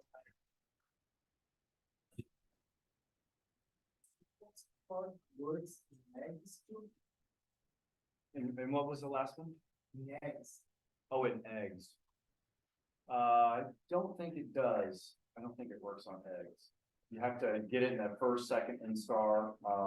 It'll work on some of the adults too, so. But the younger, in the younger stage, is obviously gonna be more susceptible. But eggs, I don't think we have seen that result at all. Yeah, and the eggs, because it's buried, it's like tissue, it's very hard for you to get. I don't know anything that's got ovicidal activity. Yeah. No, they're protected in that new growth. And then the thrips, the larvae, they're in that new growth as well, protected as well. All right, at this point, we're gonna go ahead and expand. It's already Q&A. We're gonna expand it to all the speakers to being up here as well. And then we'll wrap up at 11:30, but it's kind of a loose ending. We do have to move on eventually because we got to move the show over to Broward County. And that starts at 2 o'clock, but hopefully we'll be able to address most of your questions here. Also, we had an unexpected person that's going to be part of the panel. Mary Reed from FDAX is here, so she'll be up here as well. I have a question. On the slide shows that we're showing the efficacy regarding direct and indirect. I was a little confused on that. What they were referring to direct, Residue. indirect. Indirect is residue. So they let it dry for 4 hours. And then it was the residue that was dried on the surface. It's contact versus residual. Okay, But it was like immediate residual, but. okay. Do we know how long it was that she waited after the treatment? Alexandra, a question for you. How long after the treatment of your preventative sprays, did you wait before applying the thrips onto the plant tissues? Did you Was hear it that, 3 Alexandra? hours? Was it a day, a week, No, 4 hours. 4 hours? Okay. Residual is not just preventative. It's how long the pesticide's gonna last. Yeah, Like they can last 14 days, some of them, depending upon the pest in the crops that they're being Right, sprayed she on. just did a 4 hour.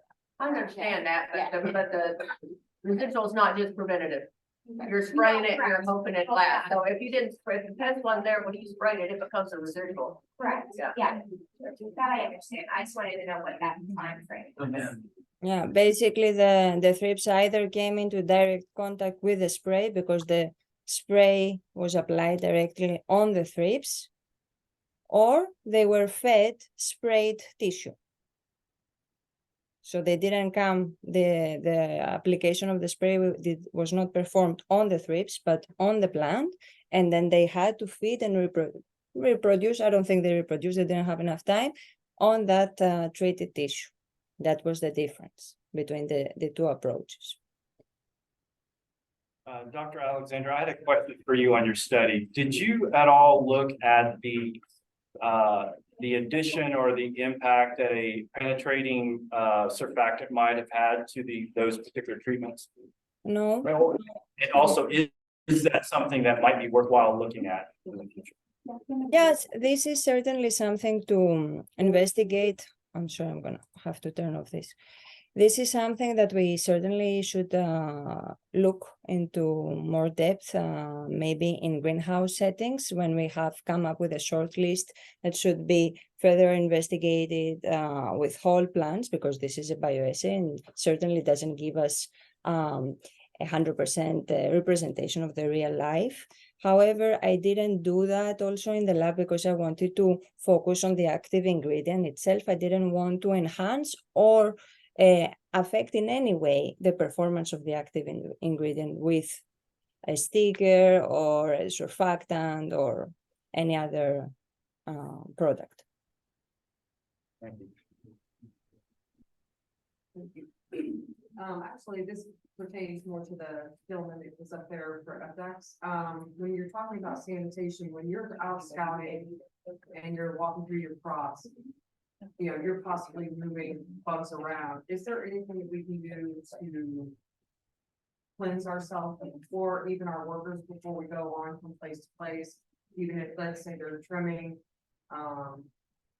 and I know you probably should dip your cutters all the time, but is there any practices that we could put into place to prevent carrying said pests around? I spray the bottom of my feet and shoes, with alcohol, other than that, and the room with Thrips that are so timely. It's tough to say if they're on the boat or not, so I would probably change shirt or pants if it can look like that, and if it is, no, it's not defensive. So I'm just thinking, I mean, if you're out scouting and you're walking through one part of the nursery and then you're going to another part of the nursery and another part of the nursery, whatever, you're picking things up and carrying them around, regardless of whether it's a thrip or a mite or whatever. Right. I always kind of wonder, though, sometimes I walk into the shop and when you go through the door, there's a general air blowing with you. I always wonder if that's gonna come with some movie, some things like some body. And I always wonder if you all have seen it, you know, yeah. Well, those things are used when you have new plants, like certified plants. Right. But in Florida, where it's so open, you know, I mean, a lot of our nurseries and greenhouses are open sides, so. Not really practical. I don't think I'd wear a yellow shirt or blue. Not as long as it's sticky.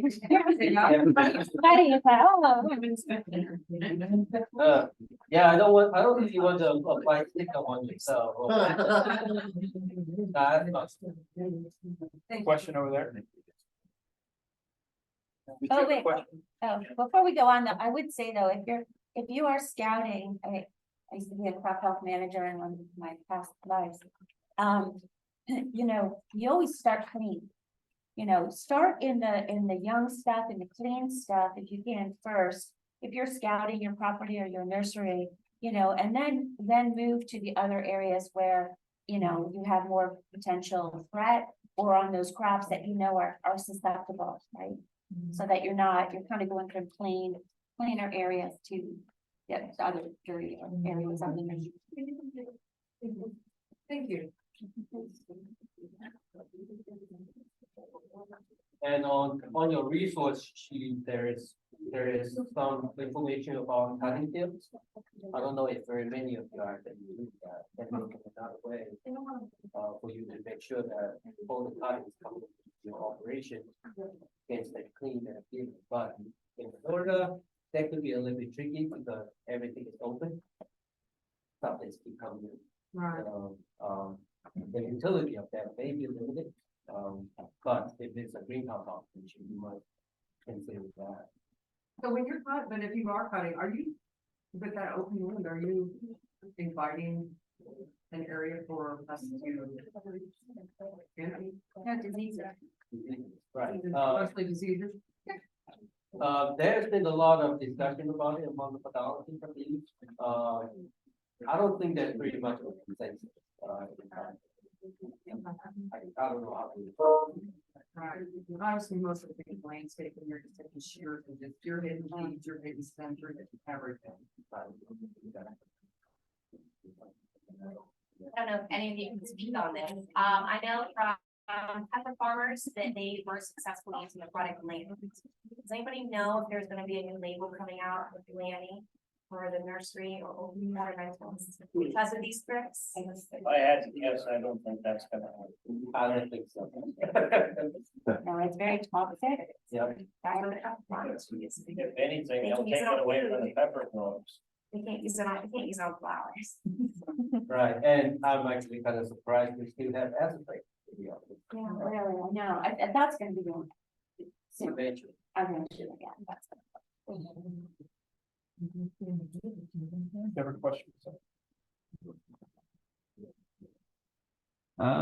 Cindy and Mary, what's the distribution currently for like other states that have it on record?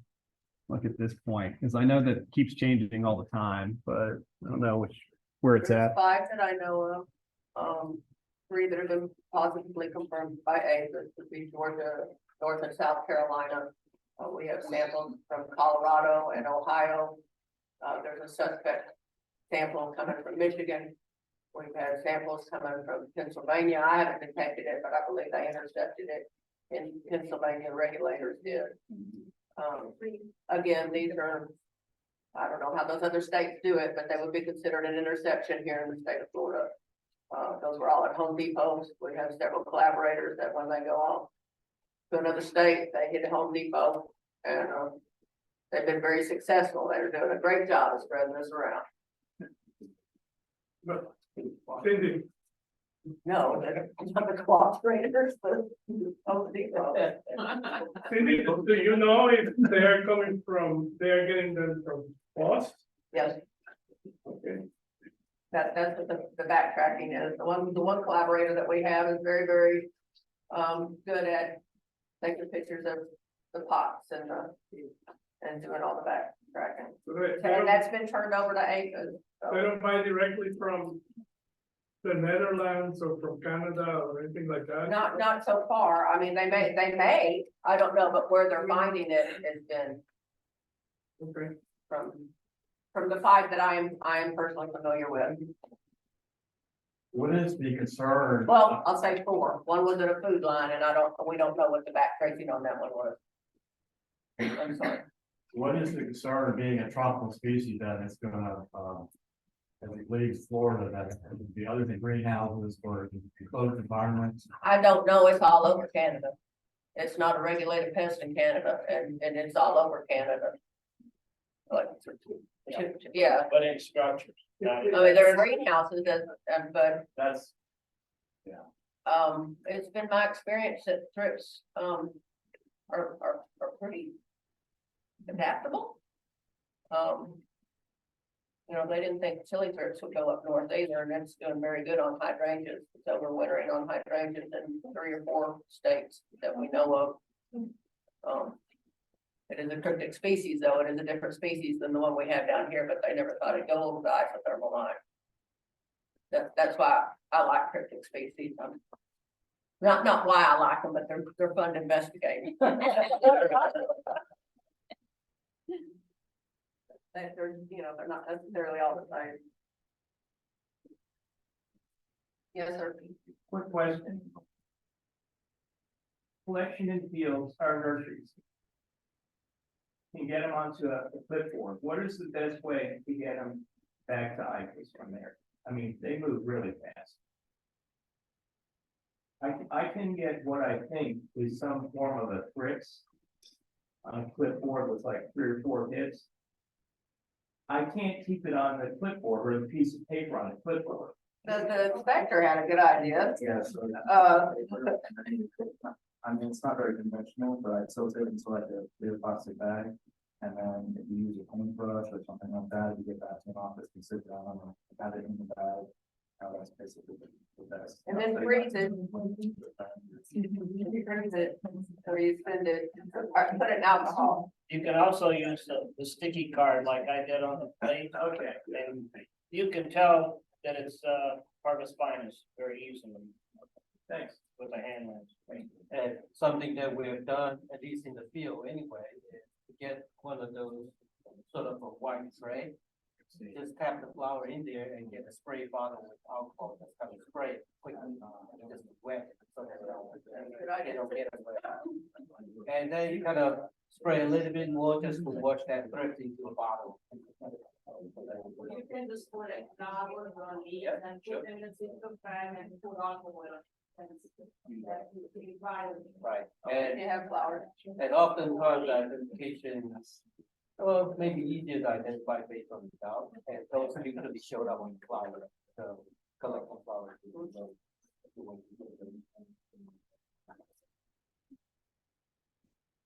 As a landscaper and a CPO, we'll be planting a lot of flowers here in October.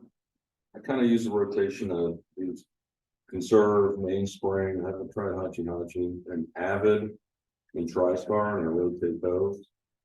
I do see like Orius beetles, and I don't know if they can even get to the thrips in the flowers, if they're too small. But is there, between conserve, mainspring, avid, and TriStar, is there something I'm missing I should try other than Hachi? And they're just some advice on what to do. I'm fine for me, other than the ficus thrips are my biggest problem, trying to control, the hardest thing to control, especially in beds with flower beds and annual beds, the big display beds that have to look good. If not, they gotta come out and have to explain why that is. Right, so Products are just conserve work in the ground at all? If these were, you know, we don't know if it pupates or not, is there no soil activity? No, it's just gonna be an over-the-top application on the plant itself. Just what I do. Yeah. There won't be a soil creep. yeah, there's very few products that have sort of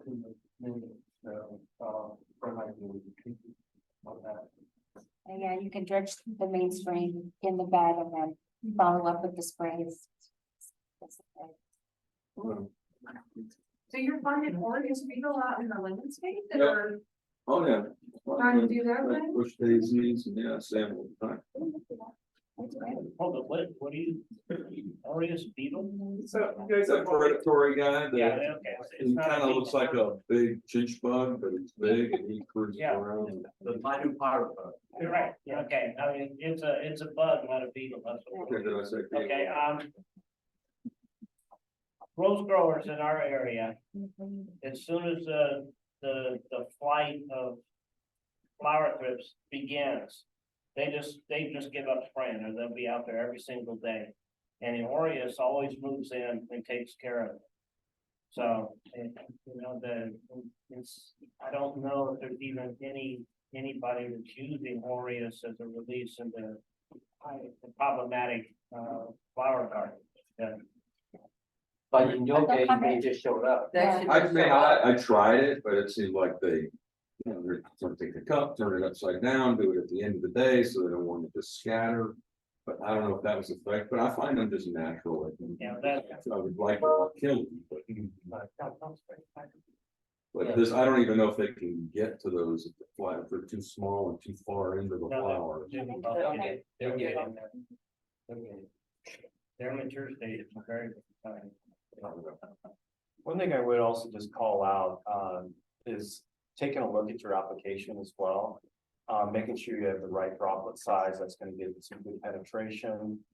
Perhaps maybe an opportunity to get underside of the leaves, things like that.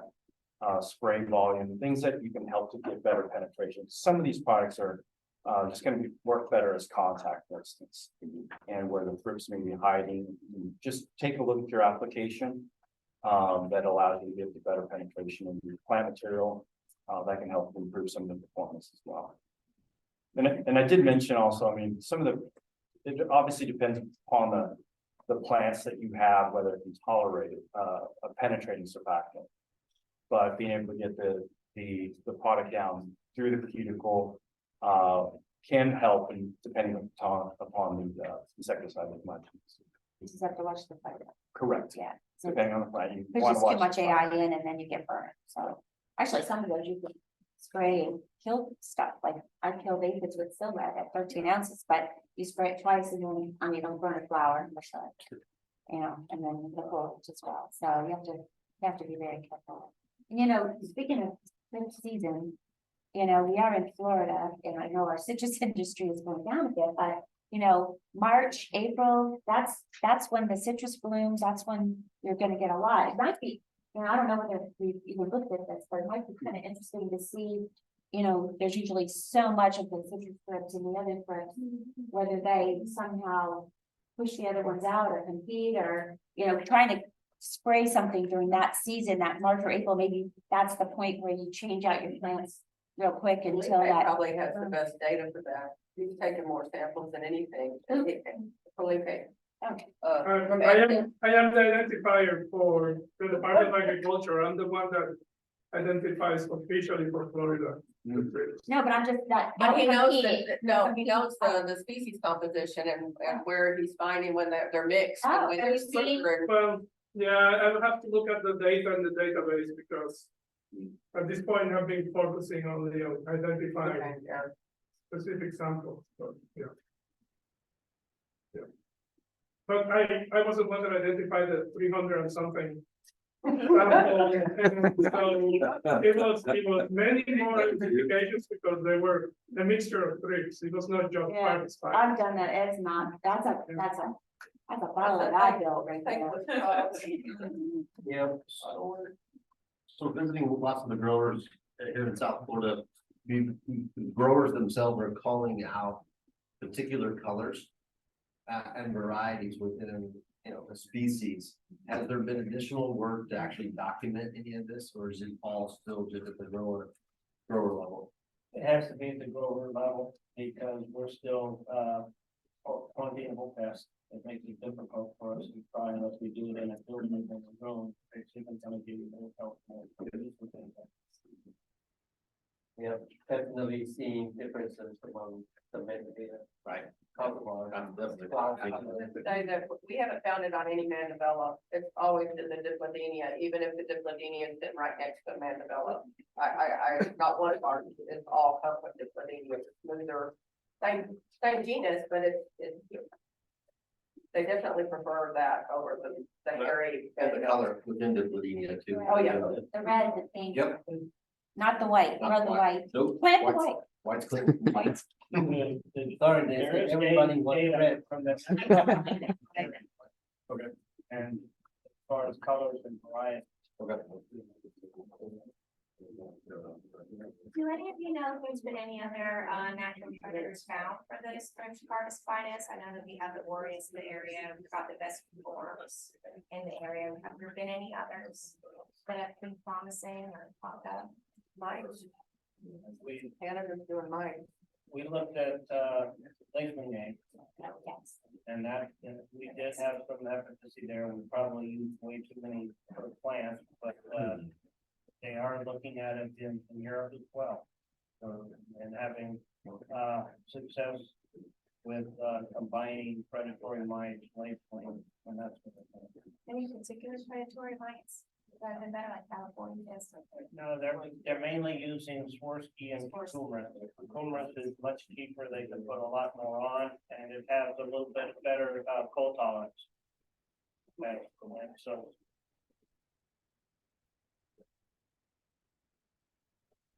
You had mentioned something, identifying it between the broad mite and parvispinus. Is there any way to narrow that identification quickly? present absence of the thrift. The damage looks similar, but if you beat it, you would know immediately that it was. Generally, if it's a broad mite on a plant and there isn't a predator, you will see the broad mites, even though it's very gnarled up. Whereas chili thrips and parvispinus, by the time you see the damage, I think they're on to greener pastures. Right. Okay? If they don't stick around like broad mite doesn't have the mobility that the thrips. So that's where the scouting comes, you might catch it early. Yep. Yeah. Right, and of course, broad mite.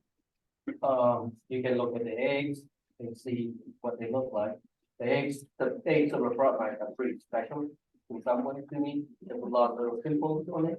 They look pretty. Pretty. The eggs really Just tell a you bug what there, the broad mite is. It's like, so even if the mites are gone or the thrips are gone, if you have the broad mite eggs, they will stick onto the plant.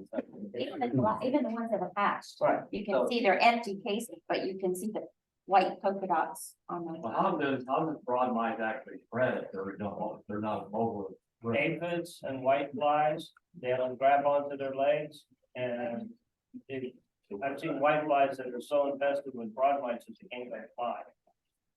So. So they basically hitchhike on another insect. And they're airborne, they get on people's clothes. They're so small, you don't see them, so you could be clean and spread them too.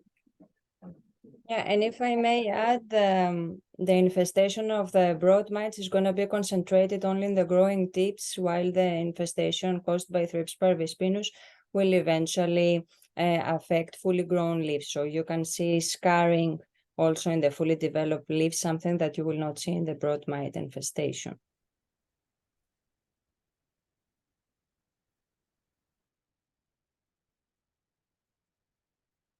Right, well, if there's no further questions, I guess we'll go ahead and break. We'll be available here for a little bit, but like I mentioned, we're gonna all have to head out and continue the tour. I want to thank all the panelists for being here. This is a lot of resource, a lot of time spent on this problem. So. And if you need CEUs, like we'll get your information up at the front here. So, but outside that, thank you all for being here. So.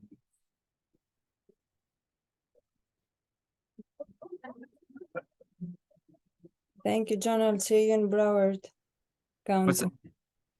You good? Is there any particular building of that wreck that we should go? Yeah, I'm gonna go ahead and end it. So and then like it'll go to the cloud. So Z, I forgot to throw you in there. Like but are you gonna I'll shoot you if you're gonna be around in the afternoon, I'll make sure to like put you in the panel too. So but outside that, I'm gonna end it and I look forward to seeing you guys later. Bye bye.